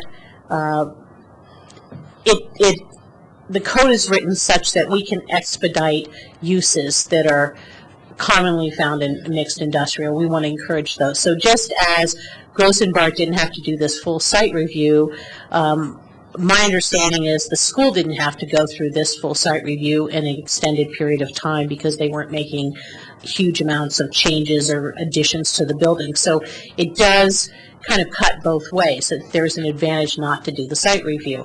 But on the other hand, I really think that everybody's got to be a good neighbor. And I'm sorry if the city has failed you, because absolutely, I think that it wouldn't have been, in my opinion, much to pick up the phone and give the school the heads up early so they could collaborate with Gross and Bart and have these discussions early on and shape the conversation. And I will encourage this letter that we ask Gross and Bart to please have some consideration for their neighbors and start off being a good neighbor. And I don't know whether or not the school could start 15 minutes earlier to help mitigate some of the effect. I know little kids like to get up really early. Teenagers don't. So if this was a school that had, a high school focus, it probably wouldn't work out. But I am also concerned with the fact that, there's a lack of parking. The other thing no one's mentioned, it's not just the Montessori students. There's a little preschool with their play yard right in front, next to the, I don't know, I think it's the Foreign Legion Hall. But nobody's talked about that preschool, and there are even littler kids just as vulnerable coming around a curve.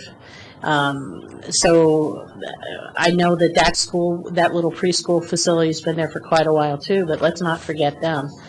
So I think we need to take several approaches, and if we're going to talk to our state legislators about bringing legislation, we also have to be reasonable to know that that's not really going to solve the problem, or most of that legislation won't get through the first year. It might take several years for it to get through.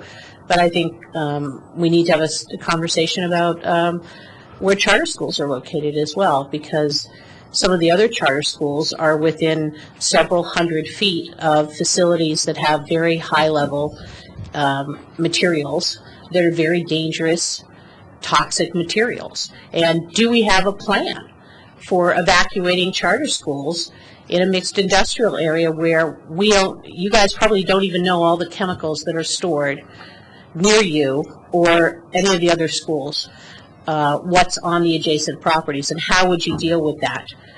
Just like that chemical explosion in Texas with the fertilizer, where the firefighters were running towards the explosion. They should have been running away from it, knowing what was on that site. So I think we need to take a look at the safety issue, not just in this isolated case, but broaden it to making sure the kids are safe with what's at the adjacent properties if there's some kind of a industrial accident in an industrial zone. Councilmember. Thank you, Mayor Coombs. Well, I guess what I see here is that we have a situation where no good deed goes unpunished. We have a mixed industrial area, which was never intended for schools to be located in.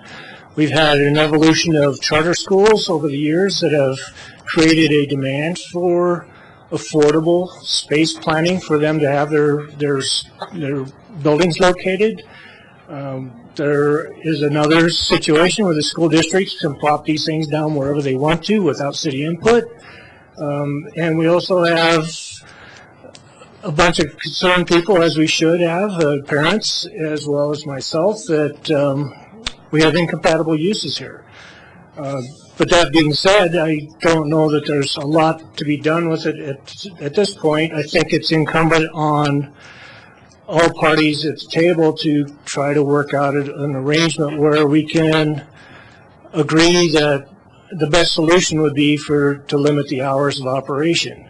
And I think from a public relations standpoint, it would be beneficial to Gross and Bart to accommodate an hour a day. And I would support a letter from council to that effect.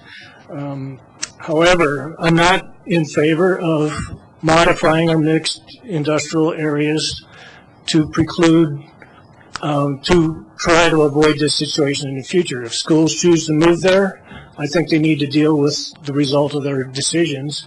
And Unfortunately, there are other businesses within 500 feet of these schools that already are serving alcohol, and the school chose to locate there after those businesses already existed. So with that said, I'd just like to move on towards, see if we can get a motion made to encourage Gross and Bart Brewery to limit their hours of operation. Okay, that's a motion. I'll second your motion. Let's vote. I'm going to vote for this, but other than a feel-good vote for ourselves and for everyone here, what is the actual purpose of the motion? What are we going to be, what are we instructing staff to do? Apologize for that not being clear. I think we need to draft a letter to Gross and Bart Brewery encouraging them to limit their hours of operation, start after 4 p.m. Oh, well, I think we should find a middle ground, perhaps. That maybe you've got two partners, and maybe they can both flex a little bit. I mean, I think you should approach all possible things myself. So I think that the starting point would be 4, but if in negotiations, you have to have two people that are willing to move sometimes. So I wouldn't want to throw out a solution if there's just a 15-minute or 30-minute window that would be unacceptable. But so I don't know if we need to decide that right now. I think what I would like to do is just have the ability to work with staff, draft a letter, and then once the letter is drafted, and then have council input. Do you approve, disapprove at that point? Instead of trying to do it tonight on the fly would be my suggestion. Councilmember Levison? Well, school, someone mentioned, starts in 3 weeks. I imagine they'd like to have it resolved before back to school night. And the way, next week is a study session, we can direct staff to do something. But it would be nice to have that letter as part of our packet, or have it, publicly noticed. But again, I think that Councilmember Bagley brings up a good point, that we're just wanting to encourage people to be good neighbors. There's really no enforcement here, and people can choose not to be good neighbors. And so I think that we just encourage people to get along, and the letter can simply say, please work it out with your neighbor. And if they don't want to, then the community will know what the attitude is too. And no one's anti-business, but you want to get off on a good foot. And I think this is just one of those things where there's a willingness for both sides, as you indicated.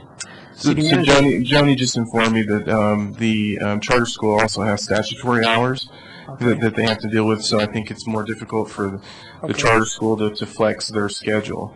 What I would take from the motion in the direction is I also get strongly encouraged from a staff perspective in terms of our communication with them based on what I've heard tonight. So that's how I would see that conversation going. Councilman Santos? Thank you, Mayor Coombs. And that's what I was going to suggest. It's not that we can dictate your hours of operation, but it is the sense of council. I would almost use those words. The sense of council that that we strongly encourage you to limit your hours of operation between after starting at 4 o'clock, something along those lines. Mayor, if I can also add something that Councilmember Levison brought up in terms of other issues that we encounter in the MI districts, based on some of the information that I've received as we've dug into this, I will be having conversations with our public safety folks about other things that we need to be aware of in terms of activities near certain locations, and what is our emergency plan should something happen. Because I have seen where that has the potential to occur in certain areas, And so as a part of this, there's going to be another layer of activity that we go through as staff to really look at these issues and make sure we have the appropriate plans in place. Councilmember Santos? Thank you, Mayor Coombs. And I know there's a motion on that we're currently discussing, but I would also encourage staff, and if I have to make a motion, I will, to bring back those changes, especially when it comes to referring or asking for a hearing in front of the school board, because it's just not us. I know there's a school board member here. It's just not us. We need to definitely engage the school board about where potential schools, and I'm not going to pick on charter schools, but schools are being located, regardless of charter or traditional schools. Okay, I guess since we do have a limited time, we do have a motion to write a letter asking Grossman Bart to limit their hours. We're not demanding, we're just asking. So all in favor of that motion? Let's vote. Sure, go ahead.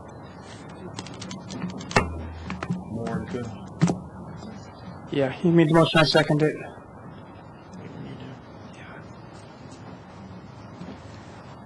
Okay, that passes 7-0. Councilmember Santos? Thank you, Mayor Coombs. Harold, do you need a motion to bring back that suggestion regarding the school board? Eugene, can we go with consensus of council, or do we need a motion? I can go with consensus of council. Consensus is fine. I'm fine with that. Okay. Okay, I would suggest why don't we take a 10-minute recess? The one thing that I was going to say, though, it is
Okay, can we continue our meeting? So everybody please take their seats and.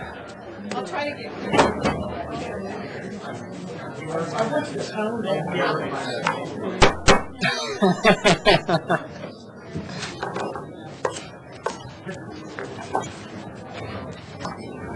I love that shirt and tie. That's a nice combination. Thanks, Mayor.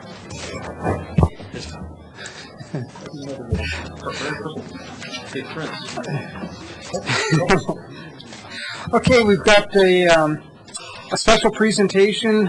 I got a proclamation designating July 16th through the 26th as the spirit of the 24th anniversary of Americans with Disability Act, ADA Act in Longmont, Colorado. So I'll just read the proclamation. A proclamation recognizing July 16th through the 26th, 2014 as the spirit of the 24th anniversary of the Americans with Disabilities Act, ADA, in Longmont, Colorado. Whereas the citizens of Longmont recognize and celebrate the contributions that people with disabilities have made and continue to make, and whereas we renew our commitment to upholding the non-discriminatory policies of the ADA, and whereas this proclamation is an acknowledgement of the rights of all persons with disabilities under the ADA and their daily activities, struggles, and triumphs here in our community. Now, therefore, I, Dennis L. Coombs, Mayor, by the virtue of authority vested in me and the City Council of the City of Longmont, do hereby proclaim July 16th through 26th, 2014 as the spirit of the 24th anniversary of Americans with Disability Act in Longmont. I will invite all citizens in our community to celebrate this civil rights law and the many contributions of people with disabilities to our community. So I don't know if there's anybody here that'd like to accept this proclamation.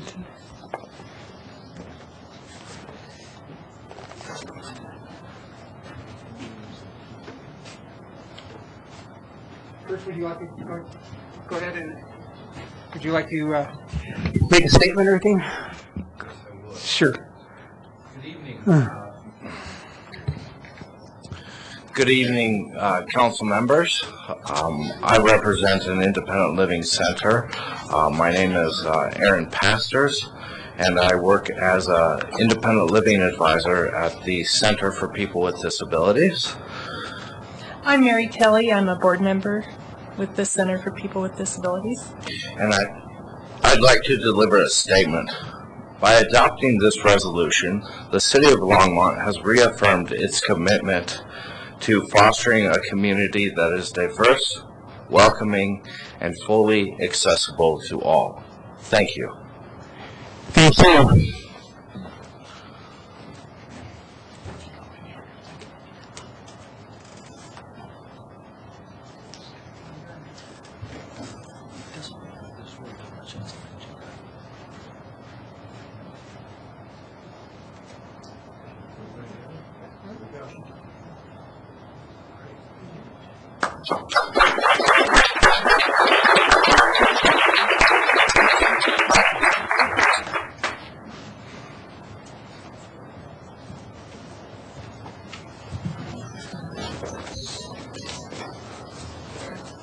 Mayor, the next item on the agenda is ordinances on second reading. We have ordinance 2014-40, a bill for an ordinance approving a land use amendment to the Longmont Area Comprehensive Plan for Lower Clover Basin Neighborhood Park and School sites, generally located west of Airport Road and south of Clover Basin Drive, and Fourth Amendment to the agreement in furtherance of annexation for the Duval property of the Weeble-Duval annexation to the city of Longmont, Colorado. And Ava Pehajeski is here to introduce the item. Good evening, Mayor Coombs and council members. I have a PowerPoint for you that seems to have disappeared during all of this discussion earlier, so just bear with us for one moment.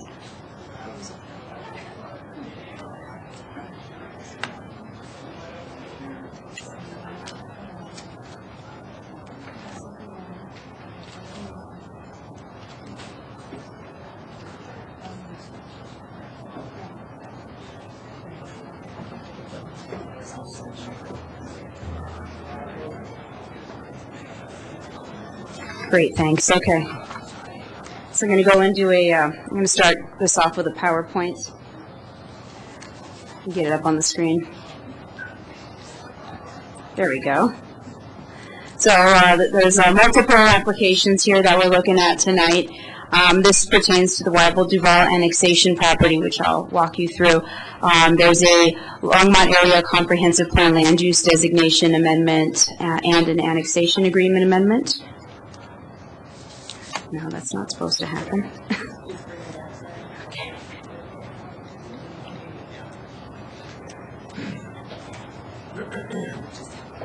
Okay, thank you, Sandy. Thank you, Sandy. Okay, it's been a long night. So just to, orient you with the site location, this is in southwest Longmont in the lower Clover Basin neighborhood, adjacent to what we would, off of west of Airport Road, what we would call the Somerset subdivision, south of the Renaissance subdivision. And as you can see on there and from your packets, the Weibel Duval annexation was annexed in the 90s, and the Weibel portion is on the east side, and the Duval portion is on the west side, with the dividing line being the dashed line there being Renaissance Drive that would potentially run south from the Renaissance subdivision south of Pike. Oops. No, let's go back one more. I'm sorry. And so again, as you can see also from the plans that we have on the Longmont Area Comprehensive Plan, we have a designated elementary school area in purple. That's public designation on our comprehensive plan map. And there's a designated neighborhood park there, also depicted in green. Okay, now next slide. Okay, so, okay, thanks. There's 3 different requests here that I'm going to break it down for you slide by slide just to break the various issues down. The first request is to amend the Longmont Area Comprehensive Plan to remove the designated 10-acre elementary school site that has a public land use designation on the map, and to replace it with low-density residential, which is the adjacent land use designation around there.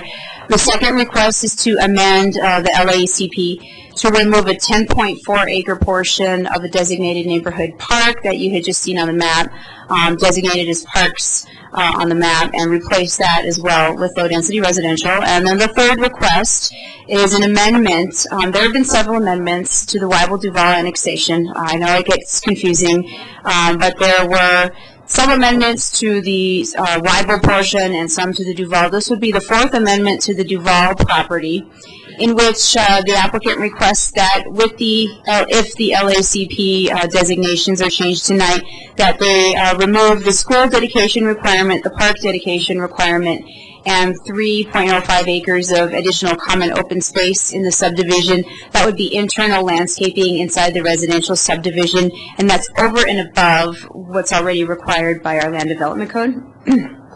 So let me just start with the school site. We do have other staff here as well. The school site has been on the comp plan since the 80s, kind of placeholder for a future location if needed. The school site's been reserved in the event that the density in the neighborhood exceeds the school district's capacity for existing schools in the area. The local schools nearby are Eagle Crest Elementary and Blue Mountain Elementary, and the benchmark is 125%. The school district notified us in writing that they do not wish to continue to reserve this site for future elementary school because they believe that there's adequate capacity exists for the anticipated density within the existing neighborhood schools. And so we have Scott Tillian from St. Vrain Valley School District here tonight to answer any questions you have about their population projections and their needs. And so now let's talk about the park site. There was a total of 18.4 acres that was required by council in an ordinance back in 1999. It had to do with another land use amendment back in 1999 that consolidated 2 separate parks in this Weibel Duval area up into this corner so that the rest of the land could be used for the residential subdivision. However, this 18.4 acres wasn't just on one parcel. It was kind of split up among 4 separate landowners, so this made it a little more complicated. It came from 4 multiple landowners. 8 acres of the park was to come from the Weibel Duval property, and that was to be purchased by the city. And then 2.4 acres was to come from the Bruchelle annexation, and that was also to be purchased by the city at the time of when they get ready to plat. We would do that exchange. And then 2 acres was to come from the Carl property, which, I'm sorry, I should orient you. My pointer doesn't work, but Bruchelle is just the lot just north, just little skinny rectangle north of this subject property. The Carl property, thank you, Sandy, the Carl property is immediately west, and they were to dedicate or donate 2 acres. And then there was, in 1999, a 6-acre donation requirement of the North Star property, which you saw recently from Markel Homes, which is south and west, or I guess immediately west of the Weibel or the Duval property. And recently, council approved a decrease on that to 4.84 acres, but that would also be a donation. And so, again, the park acreage was to be purchased by the city at pre-annexation values at the time that these developments were getting started. And so both Carl and North Star landowners have submitted materials, which are in your packet, supporting this request tonight. And then with the current request to decrease the 10.4 acres, which is the 8 on Weibel Duval, the 2.4 on Bruchelle, that plus the recent reduction that council approved for the North Star, that leaves a total park acreage of 6.84 acres. Thank you. And so the applicant has a concept plan that was submitted to us, and as you can see, the yellow, big yellow, this shape here, rectangly, is the subdivision that would all go back to low-density residential, and the green up in the top left is what would be the 6.84 acre park there. What you're seeing right next to it, to the right of the green, is where there was the school and park dedication that would all, in their concept plan, go back to low-density residential. And so again, just to give you a quick cross comparison of how our land use map would look in the Longmont Area Comprehensive Plan, the map on your left is what the current situation is, in which we have the 18.4 acres of green, and then the 10-acre school in purple there, and the Weibel Duval parcel is just immediately south of it. And the map on the right depicts what is proposed tonight, which is to move again, the park over to the Carl and the North Star properties at 6.84 acres, and make the rest of the property on the Duval and Bruchelle land low-density residential, as depicted in yellow on the map. Thank you. And so what we'll do is I'll walk you through some background on parks, how we plan parks, kind of give you some background on that. So we recently haven't adopted or accepted Parks, Recreation, Trails master plan that council approved just this spring, and it changed the approach to future park development.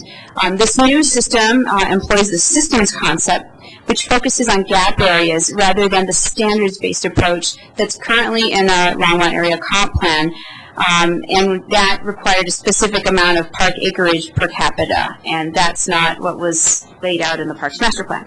And so this reduces the size range of a neighborhood park from 10 to 20 acres, which is in the comp plan right now, down to 5 to 20 acres. So it decreases the range, and the range that the applicant proposes is within this range that was in the Parks Master Plan.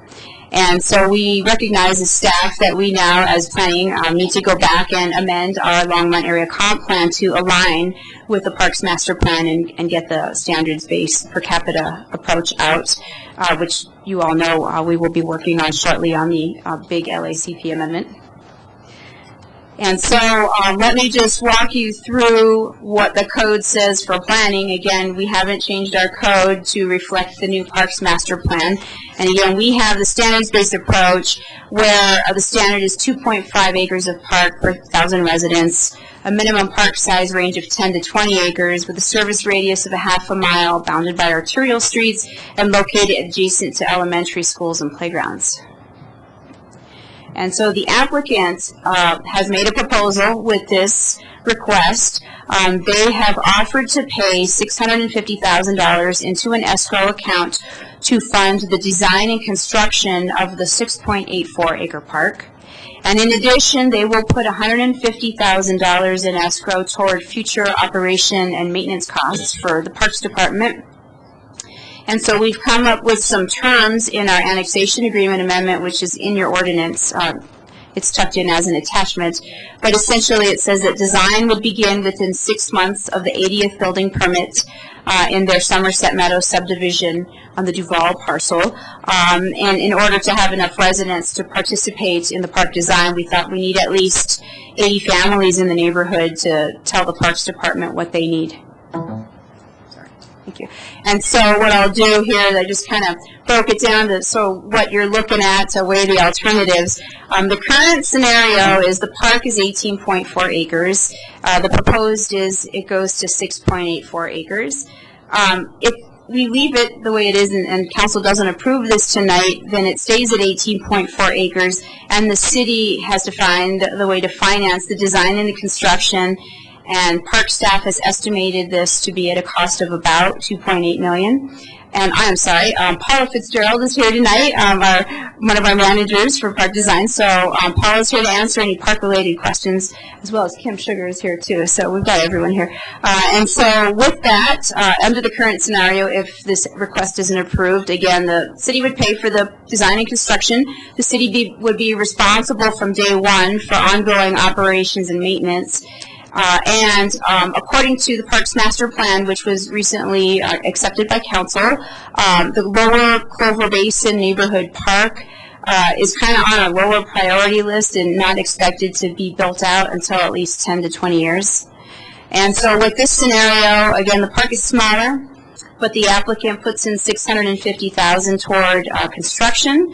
The applicant would also provide $150,000 for operation and maintenance to help us, and park staff has indicated that will get us through for about a good 2 or 3 years. And the applicant would construct the park after the 80th permit is issued, which is about, we're again guesstimating, but based on the market and based on the way that we've been getting building permit requests, we're thinking it would be about 2 to 5 years versus the 10 to 20 years. So lastly, again, there's certain review criteria that council needs to make in order to approve an amendment to the land use designation on the comp plan. And so the first one is the land use designation implements one or more of the goals, policies, and strategies in the comp plan, and the decision-making body shall weigh competing goals, policies and strategies in the comp plan and can approve an amendment that provides a public benefit even if the amendment is contrary to some of the goals, policies, or strategies in the LACP. And I mention that because, as I just said, our park section in the LACP hasn't been updated to match up and align with the Parks Master Plan. So some of those things are out of sync, but you know, you weigh those benefits and costs as council. And secondly, the amendment doesn't adversely affect any of the following: existing or planned city facilities or services, or the applicant mitigates it; existing or planned city transportation facilities, or the applicant mitigates it; or existing or planned use of adjacent properties, or the applicant mitigates it. And so Planning Commission did review this back in May, and the minutes were, I believe, sent out to you in your packet. They deliberated on this for quite a while. In general, they supported and recommended approval of this request. They did do it on a couple of conditions. One, I forget the second one. Oh, yeah, the first one was that we put all of the money, all $800,000 into design and construction and zero into operation and maintenance. And then in your packet, we talked about that a little. Natural Resources staff has looked at that, and you know, because of our ongoing costs with flood recovery, we find that that might be challenging for us to maintain that park, and so we would welcome that $150,000 to keep us going for the first couple, 3 years. And then the second condition, and it wasn't really a condition per se, it just kind of went on about the goals and policies of the park section of the comp plan that they felt this application met. And that is in your packet as well, their resolution. And that concludes staff's presentation. I'm happy to answer any questions. And the applicant is also here as well to do a PowerPoint as well. Thank you. Councilmember Christensen. Thank you. I think that's an excellent presentation. I think that the proposed scenario certainly is advantageous to the city, especially the operation and maintenance. But I am concerned about a letter from Tim Barth, the airport manager, in which he's talking about how this increases the number of houses in the airport influence zone. We've already got a lot of very unhappy people with that, and I think he's very responsible in trying to address that. And I'd sort of like to hear your perspective and their perspective on how this would play out with adding more houses to the airport influence zone. Mayor Coombs and Councilmember Christensen, that's a good question. We did see that. That was a comment from Tim Barth. The bottom line is there's a school site that's designated there that the school district does not desire to keep anymore. And so what we do is we try to look for the most logical land use designation, and the surrounding area is low density residential. That's also the least intrusive amount of residential. We wouldn't want a 3-story apartment there with a lot of airplanes. Certainly that's the least intrusive amount of residential there. So I think that's just sort of how we looked at it. Didn't seem to be any other alternatives. Councilmember Bagley. I just have 2 simple questions that I promised a constituent I'd ask. When this particular person found out that they were going to be losing a park, their comment was, "Oh, sure, now that you guys have all your pretty parks on the east side, what about us?" And so as far as the overall general area goes, it's not like this particular area of town is sparse of parks, correct? So in that area, you have Dry Creek Park, Blue Skies Park, and then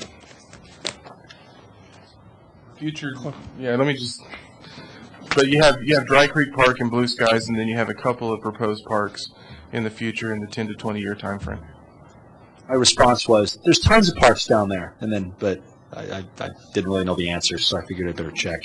And then 2, the other thing is, when we talk about the land that was designated for the school that the school district no longer wants or needs, that was never the school district's land, correct? It was just set aside, zoned. What's the proper terminology for that? Yes, Mayor Coombs and Mayor Pro Tem Bagley, that's correct. It was, it's set aside, if you will, and upon development, when a developer comes and they wish to plat the property, then they must plat off this property to the school district. So the school is not losing money, the developers are not stealing anything from the school district? The school district never owned it to begin with. Okay, so by not reimbursing the school district, we're, in a sense, choosing not to give them money for something that was never theirs to begin with, correct? Meaning it was never the school district's, therefore that's the reason why the developer is not paying the school district anything. Right, it had not been dedicated or given to the school district yet because the property had never been platted or developed yet. Okay, that was my response, and I just wanted to make sure I was accurate. Thank you. Councilmember Levison. Thank you. I'm trying not to look at all these activities in this area of town piecemeal. However, I know we had gotten some applications from the Portico neighborhood to come into the city. They haven't been in front of council yet. I just want to know, are we still meeting the concept standards or the new concept if we're going to have a already built subdivision with a certain number of homes that would also, this park that's on the lower end of the range is going to service, then we're below the range, in my opinion, because we know that development is wanting to come in. The mechanics haven't happened yet, but we're looking at just the bare minimum for what we're looking at this proposal, this isolated proposal. I'll try to answer that. Paula Fitzgerald, Parks and Open Space Project Manager, Mayor Coombs and Council, and Council Member Levinson. That's a good question. However, the big shift that happened with the adoption of the new Parks, Recreation, and Trails Master Plan took us away from that standard space approach where, you know, so many acres of park, 2.5 for neighborhood parks per capita. We're no longer using that. The comp plan has to catch up with it. We're using a system-based approach, which is basically looking at service area radius and how people get to the park. So it doesn't matter how many developments come into the park and the size of this park, as long as you have a park that fills that function. And now with the Parks, Trails, and Recreation Master Plan, the greenways that feed into those park areas are also important and considered part of the park system, if you will. So, so it's not as split down the middle in terms of neighborhood park, community park, greenways, all separate. If that answers your question. Well, and I guess my concern really is that these are going to be large homes on lots that are proportionally maybe smaller, and I always see the function of a park as a gathering place that kids have, families have, neighbors, to have a common area that's public, truly public. And I find it interesting where staff has noted all the different couplings of schools and parks, and that being the tradition, and this is kind of bucking the system. Do we see that this is going to be, with the change in the way we view parks, are we going to continue to buck the system in this way in the future? Mayor Coombs, Council Member Levison, you know, the reason we're disconnected from a park has nothing to do with staff or the city's desire to be next to a park. It's purely the school district's feeling that they don't need that. This is not the only instance where we are separate from a park. What we included in the council packet were those parks of similar size to this, and in those of similar size, they were all next to elementary school with those acreages nearby.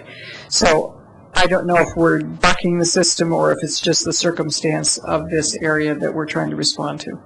And I have, this is not a question necessarily directed for you, but I actually don't subscribe to the analysis of the school district staff as to how they think the dynamics in this area are going to happen.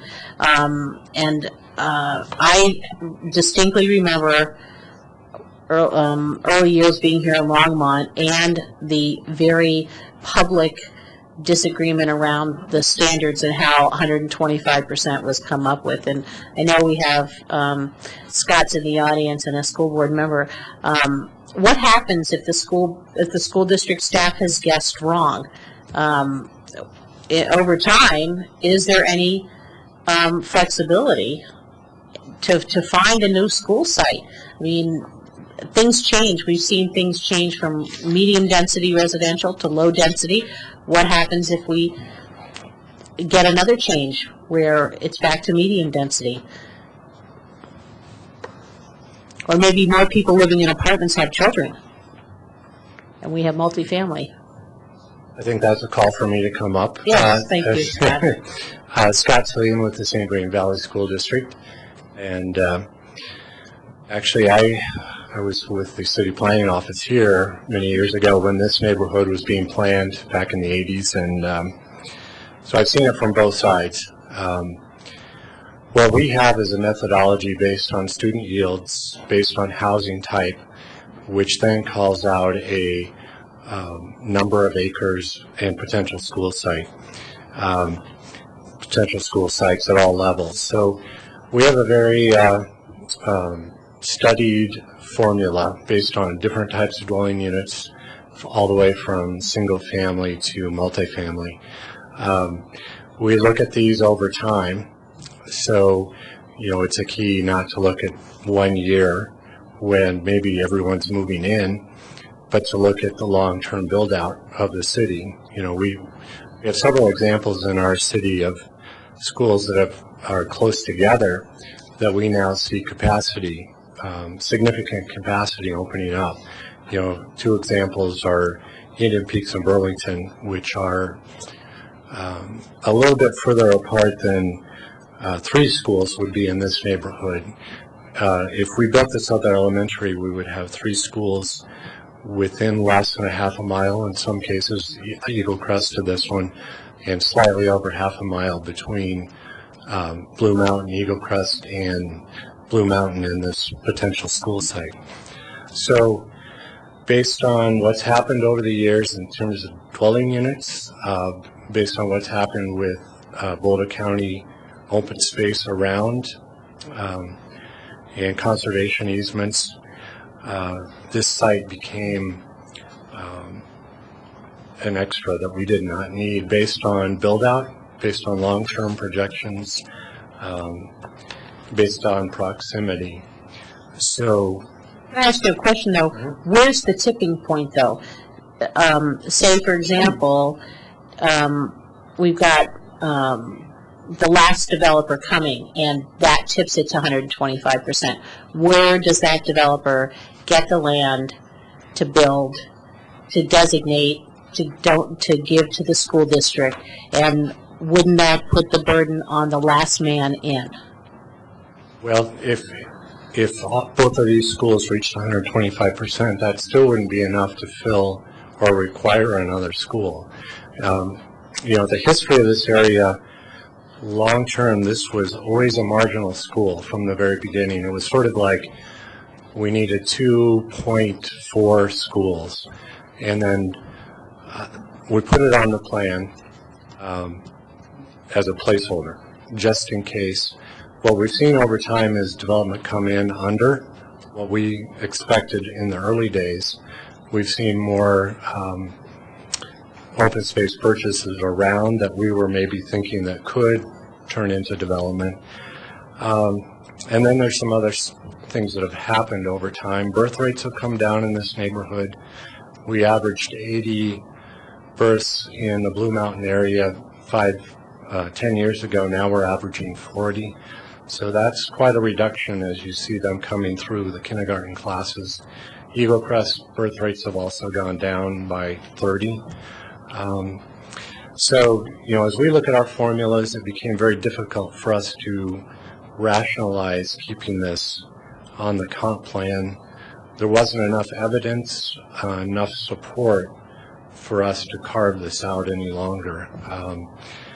So when asked, you know, push comes to shove, can we build a school? Would we build a school? We don't have the student population long-term to require a third. And then, of course, evidence, you know, we've analyzed how the city of Longmont's grown and how it's matured. A number of our schools, as I mentioned, also in the north part of Longmont, are under capacity that are a mile apart from each other. And there's some fairly dense areas. So, you know, we want to make sure that we're planning for the long term and not for a one-year period where it may look like there's a lot of kids coming in. And then a final factor, I guess, is that there are over 200 students in these schools that are on open enrollment, so they're not from the neighborhood. So some of the filling of those schools is from kids outside of the neighborhood, about 30% at Blue Mountain, 17% or so at Eagle Crest. So it's not a representation of the neighborhood as a whole, those numbers of kids. They're from other neighborhoods.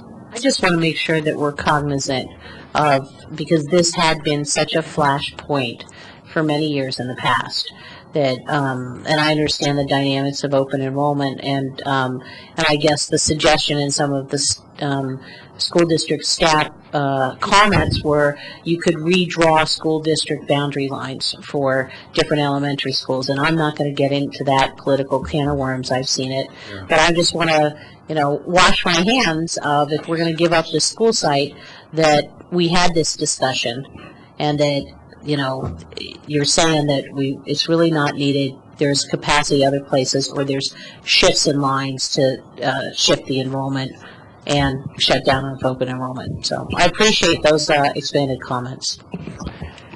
Councilmember Moore. Thank you, Mayor Coombs. I guess question probably for Paula. The question being, the developer's proposing $650,000 to develop a park for 6.84 acres, and that would assume that's irrigation, playground equipment, installation of sod, handicap access, all the things that go in with a public facility. Is that an adequate budget? Because when I run the numbers from the $2.8 million, it comes out to we really should have closer to $1 million to build this park. Mayor Coombs and Councilmember Moore. Your math is correct. It's short of what we would budget for this project. It's about 70% of what our budget, if we were putting it in the CIP, and what that would run. Does that mean that you can't build a park for that amount of money? No, I believe you can build a park for that amount of money. We've moved into a time where we're looking more lean at design and looking for long-term durability more. So I think we're having to restrict a little bit our expanded park programs that we often have in the past 20 years. We've been able to build some pretty nice and well-loved parks. Does that mean that that should be our standard from here on out? I think you can build a nice, much more basic, but a simple park, and we could also look at design of a park that has some potential future phasing. So, once we go through the cycle and satisfy other park development projects, perhaps we come back to this park and do a second phase with some enhancements. So I think there's ways that we could look at this with council's approval down the road. But I do feel that basically the construction budget that they've assigned is about $86,500 per acre as compared to $122,000 per acre that we currently use. I think you can do it. We also have just worked through with our engineering staff how we would serve water to this site for irrigation purposes, and have determined that we would use potable water, which is a far less costly version. It's, raw water versus potable water long-term has less cost for, if you're projecting out many years. They did projections, I believe, for 80 years and didn't find payback on the raw water system. So we decided that we will go with a potable system here. So that's less cost to the park construction up front. So from what I heard, though, it's going to be a public process, and are the people that are going to be involved with this process understanding that they're not going to get the park that the rest is that would normally be built by the city? That'll be something that staff at the time will have to make sure that the neighborhood is very well aware of. We'll have choices and decisions to make in every design. We're always hitting budgets. And, I think you can still have a very genuine public process and engage the public in their wants and desires and orientation and things like that. It's just going to be on a smaller budget overall. It will meet all of our standards. We've worked with the developer pretty closely that it will meet all of park standards, so the durability will be there, the ADA will be there, all the things that really, these are deal breakers. If it didn't do those, we wouldn't be supporting this effort at all. The city will still manage the project in terms of oversight of all the decisions to be made and conducting that public process to make sure that it's a genuine public process. But we will allow the developer to go ahead and build it with that oversight. Can you comment on how costs of potentially have escalated over the last 5 years on public park construction? Mayor Coombs and Councilmember Moore, it has varied. So we're just coming out of quite a sustained recession where we even had some drops on a couple of years. We also, and Nick Wolferman is here and maybe can speak to that, or at least I thought he was. He snuck out. Nick's been tracking the Engineering News Record construction index that we use for a lot of our fees to keep them updated on the construction side of inflation. And they vary all over the place. And he did find an anomaly a couple of years ago where the Denver area was looked at in comparison to the rest of the country in a very disparate manner. So it wasn't making sense. If I understand it correctly, he's looking at possibly changing that formula to be more in line with the Denver area, actually. So it's using those numbers, it bounces pretty widely, but some of those numbers might not be absolutely correct. So the short answer is you don't know, right? Yeah, right. Okay. We do know that right now, construction costs are way up. If we're building this park today, we'd be in big trouble. Concrete costs, scarcity of materials, piping, any of the precast things, anything having to do with aggregate, which a lot of the flood took care of a lot of those mine sites. So there's a lot of shortage in certain kinds of material, as well as just in contractors who are willing to do the work. So, but this is shortly thereafter the flood, and certainly trends would indicate that in the future, after a few years down the road, that will even out. Right, thank you. So, in the original plan, if we didn't change this, we'd be spending $2.8 million on a park. Now we're paying zero, but what if the people and the design gets done and we just need $100,000 to make it a really nice park? There's nothing that we're deciding tonight that says that we can't put, as a city, money into this park. Is that correct? Good evening, Mayor, City Council. In the agreement that we have with the developer, it does state that the city could put in up to $100,000, okay, which brings it more in line with our other park development. Okay. Yeah, I just wanted to clear that. Okay, thank you. Councilmember Finley. Thank you, Mayor Coombs. I would move ordinance. We can't have that place here. Sorry. Yes. Good. Councilmember Wilson. Actually, I have a concern around equity. I know I've had this discussion with Harold before. We do have to look at how to pay for year 4 of O&M. And that cost shift is going to be on the city, number one. The equity issue is that, in a new neighborhood where you do have someone who's getting back essentially 15 acres to build houses on, there's an increased profit right there that is being poured essentially into this donation of cash for a park. What happens to meet the other needs of those neighborhoods who have been waiting?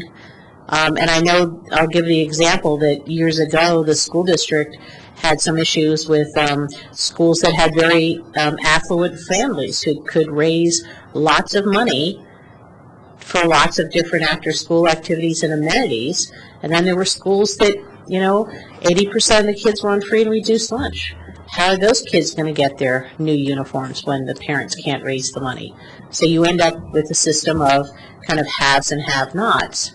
So maybe there's a more, modest price point neighborhood in the future that they'll stand in line for 20 years to get their park, as opposed to somebody else, putting a plop of cash down, providing maybe 3 years worth of O&M, and then, we've had to do this cost shift.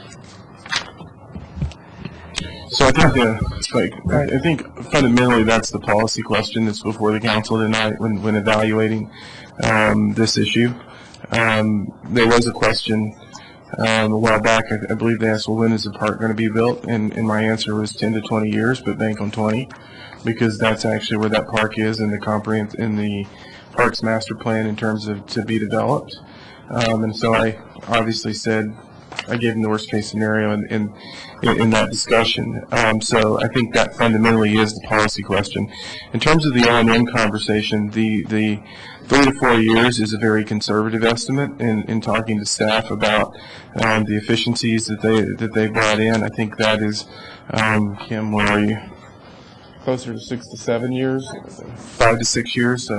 We gained a couple of years in terms of some of the aspects that we're seeing on the O&M side, but we also wanted to approach it from a very conservative perspective, almost a worst case scenario, so we could provide that information to council. Okay, I guess I'd like to now open the public hearing on this item. Oh, you want to make the presentation first? Okay.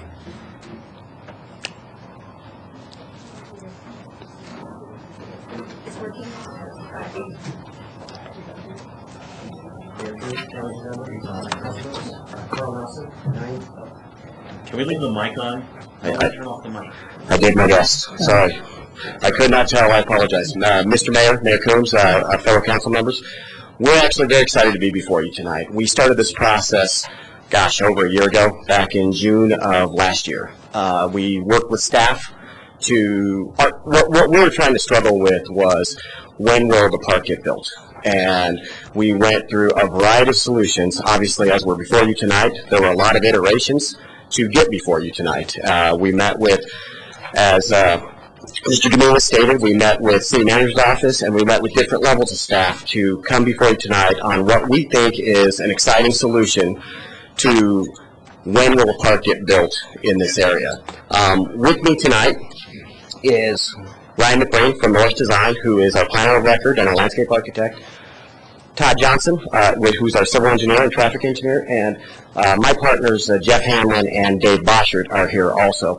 One quick point of clarification that I think Paula brought up was in our raw water versus potable water comparison, we thought, or what our third-party engineer believed, was that the raw water cost would be about $780,000, where the potable connection would be about $40,000. So when you look at that component, and you look at those components in actually constructing a park, we believe that we are able to meet and build a park for the amount that we proposed. And I've met with most of you at one point or another and kind of gave you our background. We built many municipal parks around the Metro Denver area, including parks in Longmont, and have a variety of experience that helps us to understand where costs are.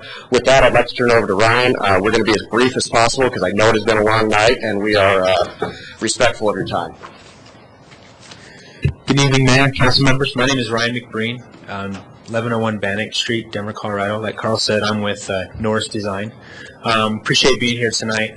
Ava did a great job covering everything and just getting us to this point. It's been a lot of work, like Carl has said. I think he said June, but actually, if you look back, it's actually April we started this process. So it's been a long process, back and forth, tons of meetings, all that good stuff. Now, a lot of the stuff I'm here to talk about, and I'll briefly touch on it, has been touched already by Ava. So what I'm going to do is reiterate a few points and add a little more information where there's a few gaps, and perhaps answer some of the questions you guys brought up in between Ava's presentation and ours. So, as discussed, you guys know where the property is. We're talking two pieces here. The Duval site, the Bruxelles. Duval is in yellow, Bruxelles is in orange, just for a little further clarification. And just to get a little closer view than Ava showed, you can kind of see the white outline there. On the right side is the school, the left side is the park.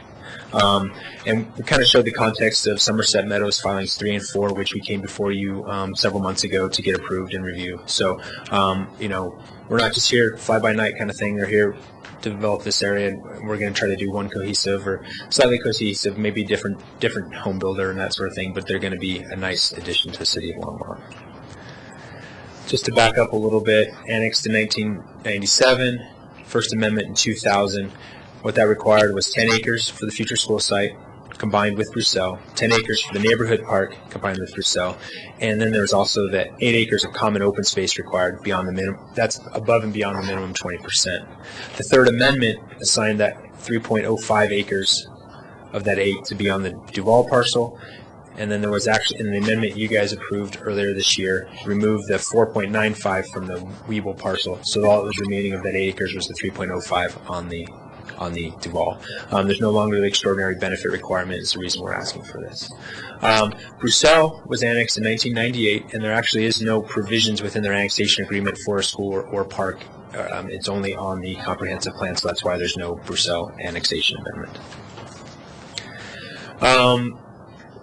We began this process in April of 2013. The first thing we did was meet the school district to understand what their intent was. And like you heard tonight, like you heard in the first reading, and actually by the letter that was included in this, the schools indicated they do not need the site, they don't believe they need the site, and they won't need the site ever. Currently in the annexation agreement, just to clarify Mr. Bagley's comments, is the school actually was required to buy that 10 acres from the landowner. So it wasn't a dedication, it wasn't a reservation, it was a reservation. The school district had to purchase the property, even though it was going to be designated to them, but they had to buy it at the market value. Just clarify that. They met with the city staff, and as been reiterated here, they said, we heard 10 to 20, we also heard 15 is maybe even the earliest. And then we wanted to understand what's the process for developing this park.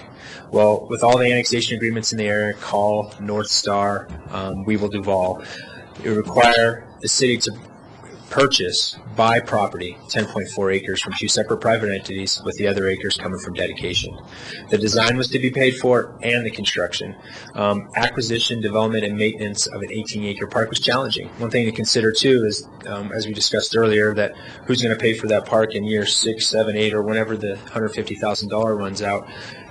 It's still a lot less O&M cost than 20 years down the road when you have an 18-acre park that's $2.8 million too. So the operating cost would be extraordinary there.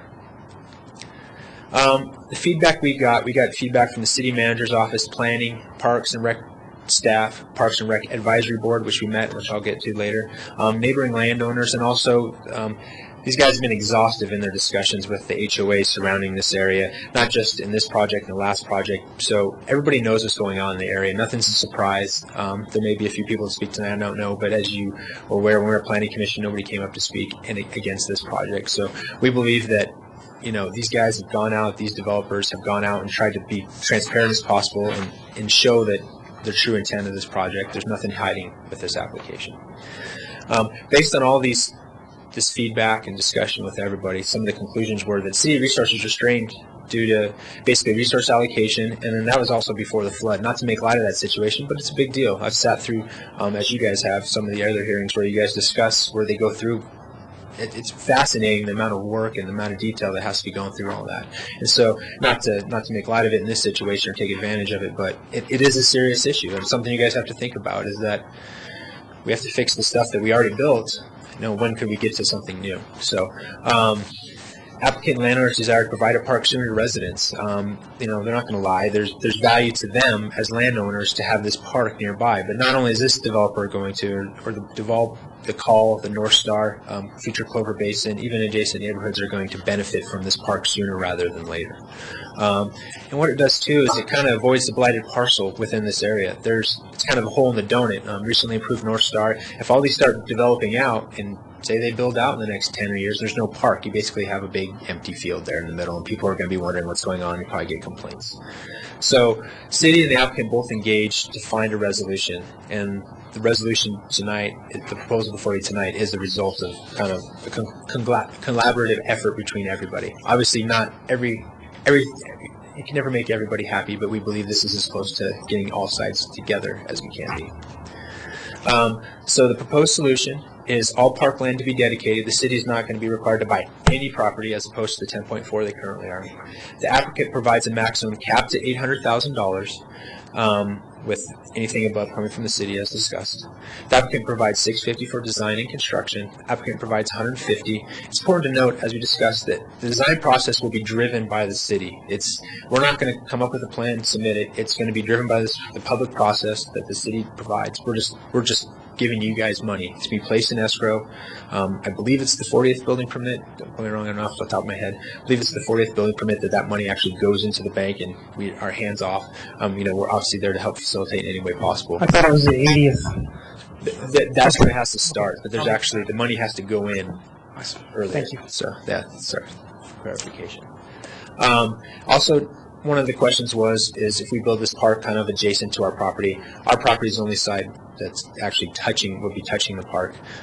We've agreed to provide a buffer, kind of an open space buffer that's not maintained by the city, because we know there's kind of some issues with the park and open space property adjacent to that. So we've agreed to that as well. And then, like we keep saying, is the park will be constructed much sooner, 3 to 5 years as opposed to 10 to 20. As you can see, kind of the graphic above shows where that is in the context of the neighborhoods. You can see the we have 6.5 plus on there, but I know the annexation agreement says 6.84, so that's kind of the area. We don't have the survey yet of that, but that's the minimum acreage in the annexation. It'll be 6.84 acres of that area there. So it won't be any smaller than that. There's potential for it to be larger just based on how development happens in the surrounding area there. You can see the adjacency to not just the Duval parcel, but also North Star on the kind of the southwest, Call to the west, and then Clover Basin to the north, and then however the Bruchelle parcel develops. Proposal received positive feedback from the city generally, but staff felt this decision was a city council decision as opposed to their decision, because it's a big deal, as we discussed. It's a politics decision. Parks and Resident Advisory Board was generally in favor. We went in front of them last October, presented it. Obviously, they're not a voting body, but still we valued their feedback on this for them to review everything and say, hey, do you think this is a good idea? And then, as noted earlier, Planning and Zoning Commission recommended approval previously. There was a question, and we just want to address it real quick. Is there alternative park location ideas looked at? And one of the problems, some people wanted a little further east, closer to Renaissance Drive. The issue with that is that the conservation easement requirement on North Star property required there to be some park there, so we would have required a park that was split in half, which kind of creates two separated parks, obviously, and then maintenance and programming issues are further enhanced, so we thought we'd just keep it all, where we could keep it together. And to follow up on Mr. Bagley's, Councilmember Bagley's question about kind of the parks in the area here, you can see kind of down in the south central area, the red outline is our site there. The yellow is where this park would be. You can see some of the other parks kind of further north. Those parks are all within 0.8 of a mile. And then the green just kind of indicates, hey, we've done some parks, and we'll get into that on Somerset 3 and 4, and there's still some parks and open space that would be developed on Duval. It's not devoid of open space and recreational areas. Just to kind of reiterate what's going on up there, there's concerns about losing this large 18-acre park and the programming that goes with it. Still provides the opportunity to program multi-purpose fields, playgrounds, and serve the community without, at the same time, realizing that, hey, within a walk, within a 15-minute walk, there's a park being developed that's got a rec center and multiple multi-purpose fields, extremely large fields. So, just kind of to show some what's going on nearby. Like you said, we worked on Somerset Meadows 3 and 4. It's currently under construction, and you can see some of those open space and parks areas that we've developed there, and kind of the adjacency to the Duval parcel. We hope to continue that type of development with meeting and exceeding the 20% open space requirement there. We believe we do quality design and quality work. These are just some samples of what was approved in Somerset 3 and 4, that we just don't create open space, we create open space areas people want to be.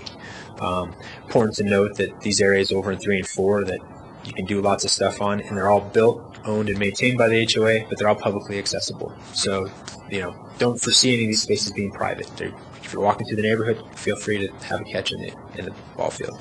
Another thing is that's in the ball, or this park is inside the park. It's not a city park, but it's still, you could go there and play and use it, and it provides the function of a park as well. I'm not going to get into the nitty gritty of everything, but as Ava mentioned, you guys are tasked with reviewing it against the review criteria for the LACP and also the comprehensive, or the annexation amendment. We believe we meet the goals of the comprehensive plan. Obviously, when you're going through a comprehensive plan amendment, you can't be in compliance with the comprehensive plan amendment because it's opposite. But you can still find yourself in compliance with certain aspects of it. I think the one, and this is the recommendation the Planning Commission had, was goal P1, is to provide adequate parks to serve the recreational needs of Longmont residents. We believe we are doing that. We're providing it sooner, providing it at no cost, or if it goes over minimal cost, as opposed to what the alternative solution is. Meets the minimum size requirements. Yes, it's on the lower end, but they are the requirements. If The lower end should have been higher than this. They should have made the lower end higher. Proposal provides a public benefit. City gets a developer's expense. Park gets built sooner, and funds provided for future maintenance. And approved and developed densities and planned unit counts have decreased actually in the area as well. I'll get to this in this next slide, but there's actually fewer units being proposed in this area than were initially proposed. And as previously mentioned, the LACP is going to be amended to be in compliance with the parks plan. So Bruxelles, not to gloss over what's going on there, but Bruxelles annexation is actually the area in orange. The small sliver that is tan is the only area that we're tasked with tonight. But when it was originally annexed, it was annexed in as medium density, which were permitted up to 420 density of units maximum if they maxed it out. Right now, currently proposed and with proposed densities to be a maximum of 136. So there's approximately a third of the units in there that, fewer than a third, almost a quarter of the units that were originally proposed or permitted. I'm not going to go through review criteria. You guys have it in front of you here. We want to respect your time, but like I said, Carl's here, I'm here, Todd's here, our engineer, and we can answer any and all the questions you guys have for this. We're here as long as you need us to. I know this is an issue that is kind of touchy, but we believe that it's going to be a positive benefit for the city, and we ask for your support this evening. Thank you. Thank you. Any questions for them?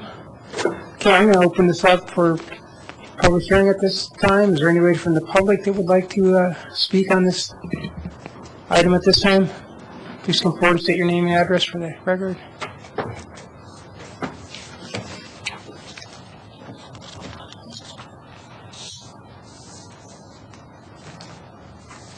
Hello, Mayor Combs, and hello to the City Council.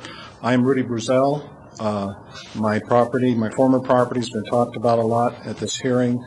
I'm not involved in it. The Bruzel annexation I sold to another property owner several years ago, and Boulder Creek Builders has been through the planning process on their property. And I understand there's a lot of support for this, but I have to say that I'm not sure it's a good thing for Longmont. It's a tremendous benefit for the builder to have these public lands, these lands that are designated for a school and park site released. I'm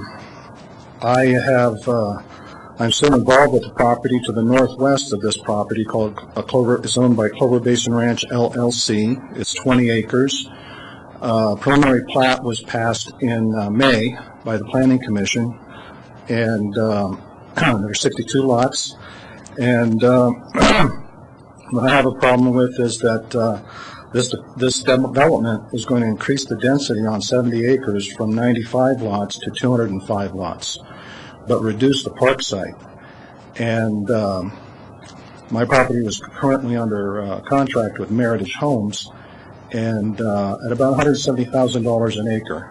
So the 14 acres that are coming off the Duval property represent about $2,380,000 of value that's going to come to the developer. When this amendment passes, that value of that property goes up. 4 acres are removed from what's called a Bruzel annexation or the Maxwell Place development. So 4 acres, that's $680,000. So I would ask you to tell these people to come back with another proposal, and 10-acre park, and money for a 10-acre park. I think they can easily afford that with the booming real estate economy. I can address a few other points if you want to give me the time. Well, you got 3 minutes. That's. Yeah. I just wanted to say that I'm going to.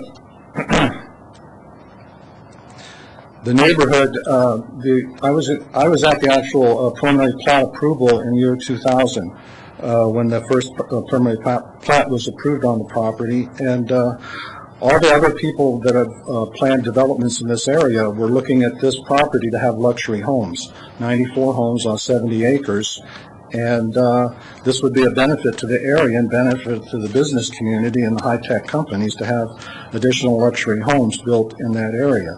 So by reducing the park site, school site, and you'll have this property before you because I plan on appealing the Planning Commission if they approve the preliminary plat as proposed. And I believe they're going to be in front of you. They'll be in front of the Planning Commission in September. So it might make sense for the City Council to have a study session about the Clover Basin neighborhood because this is a big change. This is the first step in a big change. Anyway, thank you for your time. Happy to answer any questions. Is there anybody else here in the audience who'd like to speak? All right, I'll close the public hearing at this time. Councilmember Finley. Thank you, Mayor Coombs. Now I would like to move ordinance 2014-40. Second. Okay, it's been moved and seconded. Councilmember Levison. Yes, I want to know whether or not there's something we can do to address up front the airport noise issue. I know that everyone gets the information at closing, but we have heard repeatedly that that's not the time that people can make a decision around mitigating or figuring out how they would mitigate the airport noise issue. So I'm just thinking that we should perhaps, fair is fair, maybe have those documents presented to people at the time they make an offer so that they are well aware that this is an airport noise zone and not just wait until closing. So, Mr. Barth, do you want to comment on maybe some other suggestions you might have about how do we tell people and make your life a little less hectic on Monday morning listening to phone call messages? Good evening, Mayor, members of Council, Tim Barth, City's Airport Manager. Mayor Combs, Councilmember Levison, in direct answer to your question, I wish I had an easy answer for you. It's something that we've struggled with for years. This stems back to the late 1980s, early 1990s, when that property south of the airport was owned residential. And I think some of you may have even heard before that the entire airport advisory board got up and resigned after a city council meeting when they decided to go against the airport board's recommendation and just go with a plat notice instead of a navigation easement. One of the ways that we've tried to combat this over the years is looking at implementing an navigation easement, an actual easement that goes with the property that provides the city some level of protection. However, so many years have gone by since that easement could have been put in place and we've only went with a plat notice. Basically, if you look at a picture of the comp plan, the residential areas that are zoned that are yet to be built out are pretty minimal in overall size compared to what's already built, and it's basically shutting the barn door after those horses are already out. There's not much left to be built in the airport influence zone that if we went with an easement at this point would make a whole lot of difference in how the airport is viewed in that area. So I think we kind of missed our opportunity to effectively manage that particular area. But I'm just wondering whether or not this, if someone, for example, got this when they made the offer, then they could make a decision actually from a base of knowledge. I mean, I've heard recently, frequently from people who said they did their due diligence 10 years ago when they bought a home. They went to the empty lot and they sat there on the weekend just to see what was going on, and nothing was going on. But right now, we know this is a problem. So do we continue to pass this on and just tell people, hey, buyer beware, and not actually do something to give people information at the time that it's critical? And so I would like to make, first of all, I want to make sure I understand, would this motion include the recommendation from Planning and Zoning that the $150,000 be also put into the park development or build section as opposed to setting aside the $150,000? That's the other question I had. But I would like to offer a friendly amendment to the motion that we add a caveat to the annexation agreement that directs the developer to give the information about the airport noise zone to folks when they make the offer. Councilman, thank you, Mayor Combs. My questions are around the allocation of the 650 and 150,000. I would prefer that we reserve future O&M costs out of that 800,000, which was not the preference of the Planning and Zoning Commission. So I don't know how that fits into this motion or whether it does, but we really should make sure that we're responsible with the use of this money, get a park built and be able to maintain it for a reasonable length of time. So if that's a friendly amendment, then I would make that. I'm suggesting that we allocate the $650,000 to construction of the park lands and $150,000 for future O&M. Okay, that's the motion that's on there right now. That's what it does. Well, that's not wasn't clear to me because the P&Z recommended the other No, but option. what's before us now is that plan, and that's what the motion that's been made and seconded. Mayor, if I just may clarify, just to make sure everyone's on the same book and page, is the applicant requested the 650 in the design and build, and then the 150 for O&M. Planning and Zoning Commission maybe disagreed with that. However, again, like I said in the staff presentation, we've conferred with Natural Resources, and they are not excited about that. They'd prefer the 650 and the 150 separation, and so that is how we crafted the ordinance that you would be approving tonight. So, if I can go in, staff did disagree with the Planning Commission on this in terms of the allocation of that 150, and so that was in her presentation earlier. Okay. Councilman Rivera. I guess in hearing the gentleman who spoke against the project, I guess I don't think there might be a little bit of a windfall here as far as the park's concerned, meaning that by removing the extraordinary benefit provision, by requiring that the developer give land before, that's no longer the case. And so while there might be a little bit of a windfall because they're not building as big of a park, the city's getting a windfall because in reviewing the costs of maintaining our parks, we determined that we can't keep it up. We can't keep building and spending fixed capital improvements and at the same time expect to fund them all without some type of economic engine. And the city currently just doesn't have it. So they might be getting a windfall, but so are we. And again, it's not like the school is a windfall because they would have received fair market value for the land. So whether they decide to utilize it and build or whether they sell it to a school, potato. And so and as far as the airport is concerned, I think that I personally think that, at what point are we going to warm people up in my ward that we live near train tracks? I guarantee you, I didn't know that I had those trains as close as they were when I bought my home, but I get used to them. The other problem is with an airport, I've learned that just because you're by the airport doesn't make it noisy. It depends on whether you're south or north or east or west or whether you're under the approach patterns. And so, I think it would be very difficult. And you would have some cases where you'd say, oh my gosh, are you aware that you're near an airport? And they really aren't affected.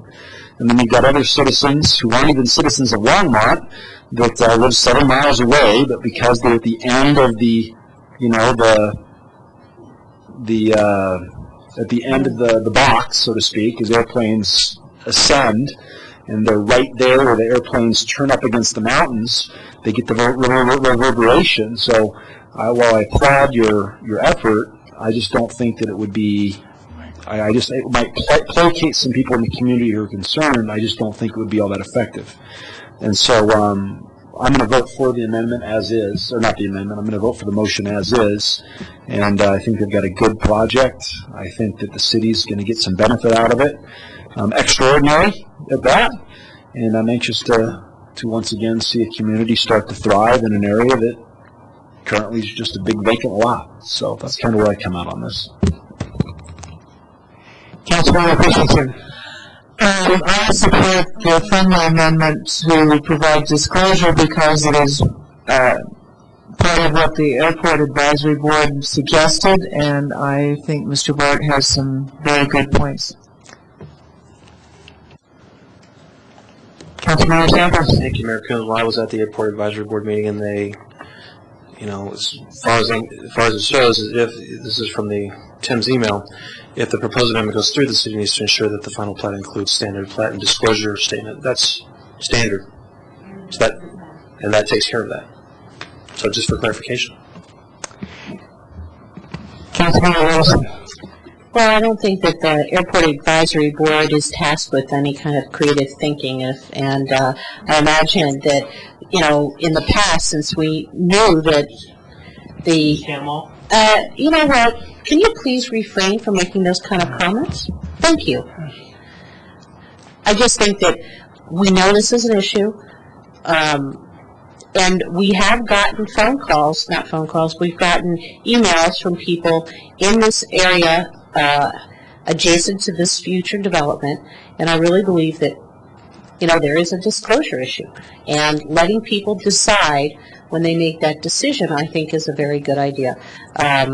So I guess we can vote on it. I'm not going to be voting for the changes because I really do feel that there's this equity issue with how the park is being built, and that really does concern me when we do have other neighborhoods who have been, you know, waiting for a park, and I think that this will continue to disable how we get other parks in maybe more modestly priced neighborhoods built. Councilmember Santos. Because I apologize for speaking out of turn, but I guess we should just can the Airport Advisory Board. Councilmember Levin's next Airport Advisory Board meeting, I will let them know that you don't think much of their recommendations or their thought processes. You know, we've heard a council member's continual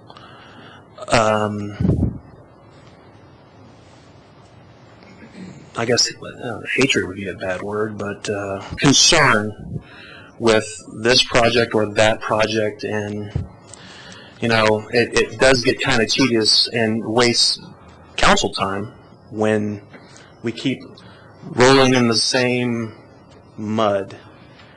But you know, I remember at our retreat I wasn't supposed to bring up past instances, but in this case, if you have questions for staff, call them.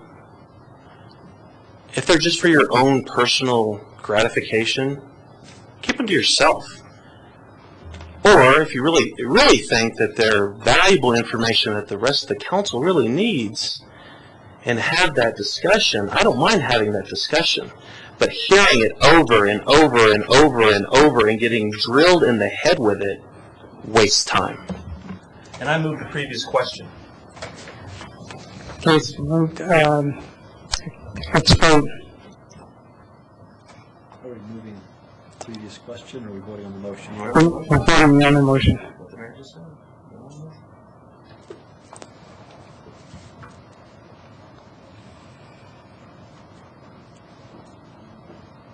Okay, it passes 5-2 with Councilmember Levison and Councilmember Christensen dissenting.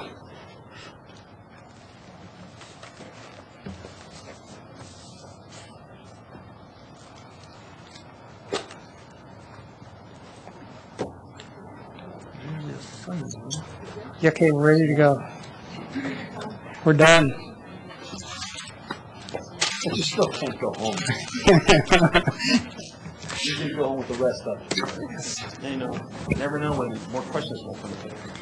Mayor, the next item on your agenda is the consent agenda. An introduction and reading by title of first reading ordinances. Item 9A is ordinance 2014-41, a bill for an ordinance making additional appropriations for the expenses and liabilities of the City of Longmont for the fiscal year beginning January 1st, 2014. Public hearing and second reading scheduled for August 12th, 2014. 9B is ordinance 2014-42, a bill for an ordinance amending Title 4, Chapter 4.04 of the Longmont Municipal Code for the City of Longmont, Colorado, extending the existing 3/4 cent street system maintenance and improvement sales and use taxes, referring said extension to a vote of the qualified electors, and providing for the expiration of said taxes on December 31st, 2026. Public hearing and second reading scheduled for August 12, 2014. Item C is ordinance 2014-43 and 44, agricultural farmland leases for the Hartman and Herner open space properties. Public hearing and second reading scheduled for August 12, 2014. Item D is ordinance 2014-45, a bill for an ordinance amending Title II of the Longmont Municipal Code on gifts and donations to the city. Public hearing and second reading scheduled for August 12, 2014. Item E is Resolution 2014-65, a resolution of the Longmont City Council authorizing an agreement between the city and Del Camino Junction LLC and 275 South Main LLC for the purchase of real property for the Ken Pratt and Main Street Intersection Improvement Project. Item F is Resolution 2014-66, a resolution of the Longmont City Council approving the intergovernmental agreement between the city and Platte River Power Authority, the town of Estes Park, and the cities of Loveland and Fort Collins for a demand-side management program. Item G is Resolution 2014-67, a resolution of the Longmont City Council approving the intergovernmental agreement between the city and the Longmont Housing Authority for the 2014 Road to Independence Security and Empowerment Program. And item H is Resolution 2014-68, a resolution of the Longmont City Council approving the intergovernmental agreement between the city and the Longmont Housing Authority for support services at the suites. And Mayor, I believe staff would like to pull item D. Councilmember Finley. Thank you, Mayor Coombs. I'd like to move the consent agenda minus D. Okay, let's vote on that.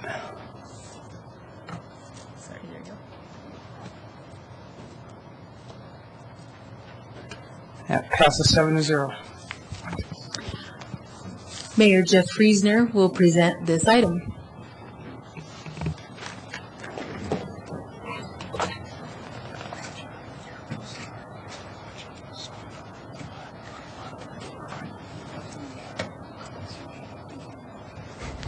Mayor and members of the council, Jeff Friesner, Recreation and Golf Manager.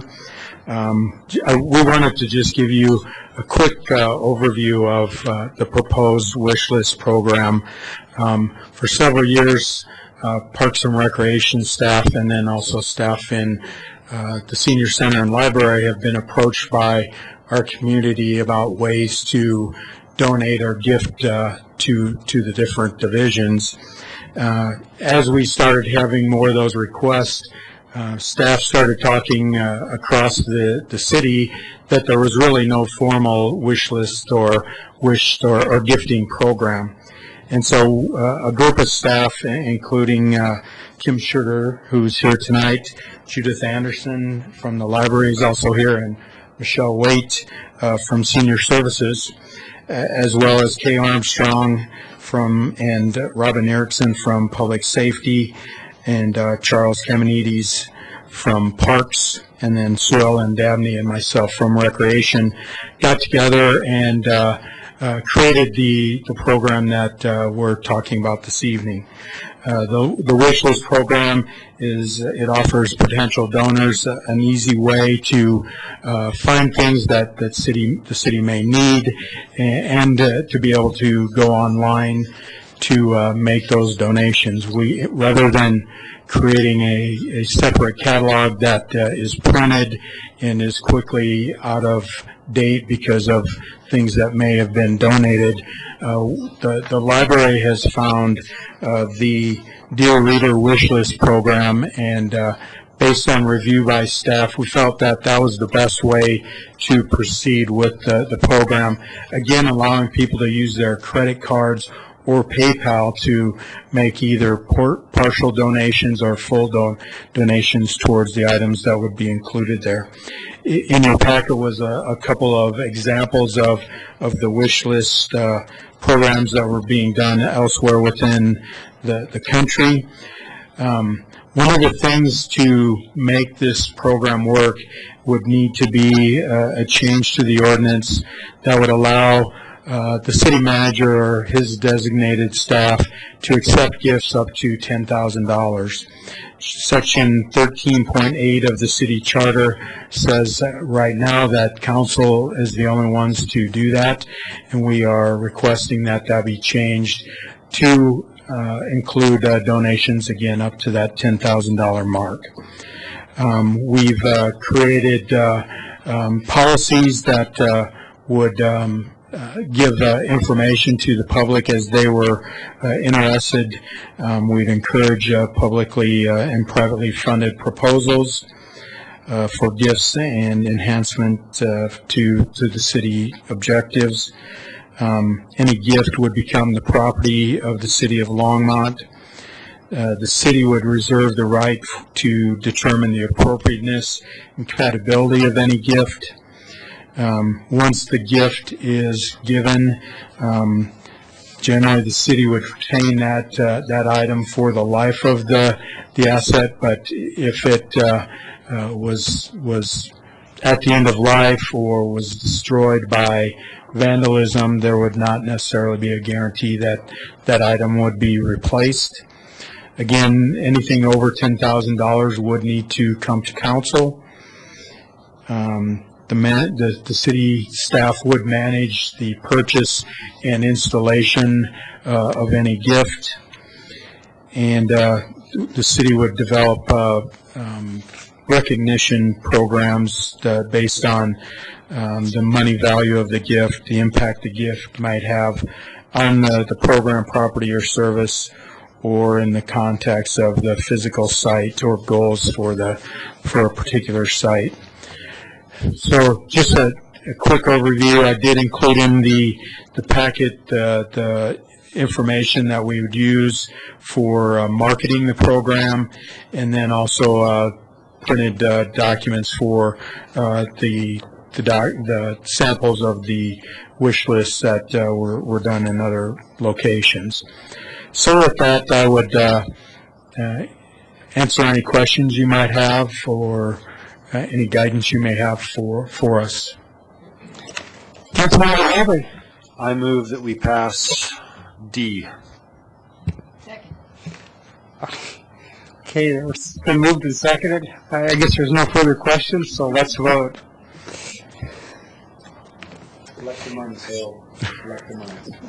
That passes 7-0. Thank you, Jeff. Thank you. Awesome. Take no prisoners. Okay, I guess it's general business now. They have one. So we are. Good evening, Mayor, members of council. Don Quintana, Deputy City Clerk. The last item on your agenda are a couple of board appointments. I see you're ready to go. Very quickly, you made appointments on June 24th. So we missed one that was an alternate that created a vacancy, so that's the Board of Adjustment and Appeals. We had one other applicant that was Shannon Evans. So that one, we did not create you a ballot for that one. We could certainly do a ballot if you wanted to flip those over, or we could take a motion. Only one person? Only one person. Shannon Evans applied during that recruitment process and was the last member that was not appointed, or the last applicant that was not appointed. I move that we appoint Janet Evans. Shannon Evans. Yeah. Okay, it's been moved second, and then all in favor? Aye. Okay. Thank you very much. And then the other board that we are asking for appointments for is the Downtown Development Authority. The day after you made appointments, we received a resignation letter from Mr. Goff, and therefore are bringing back to you the 4 other applicants from our recruitment process. See if we can get an appointment tonight. Thank you, Harold. You're hired. So Councilmember Moore voted for Ron Gallegos. Councilmember Levison voted for Joseph Parado. Councilmember Bagley voted for Joseph Parado. Mayor Coombs voted for Joseph Parado. Councilmember Santos voted for Joseph Parado. Councilmember Finley voted for Joseph Parado, and Councilmember Christensen voted for Mark Sample. So Joseph Parado will be the appointee with the term ending June 30th, 2016. Thank you for making it easy. Okay, now it's time for final call, public invited to be heard. Is anybody from the public would like to speak at this time? Okay, I'll close public call final to be heard. Now it's time for mayor and council comments.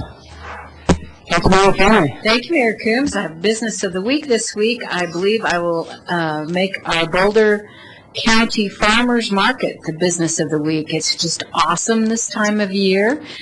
You can go Saturday morning down at the fairgrounds or Wednesday afternoons downtown here, and you should check it out. It's really good stuff. Okay, anybody else would like to speak? Well, I'd just like to make a comment that I totally value the hard work of all the board members, of all the people who volunteer for all of our boards, and they do the city a great service, and I think that there are a lot of creative people on all the boards. So I guess with that, I will pass this on to city manager. Any additional remarks or comments? No comments, Mayor, Council. City attorney, any remarks? No comments, Mayor. Camera. You got to get them in the same shot. Oh, okay. You know, honestly, we spent too much time doing this. Is this going to be the new permanent seating arrangement? All right. Well, this meeting is adjourned.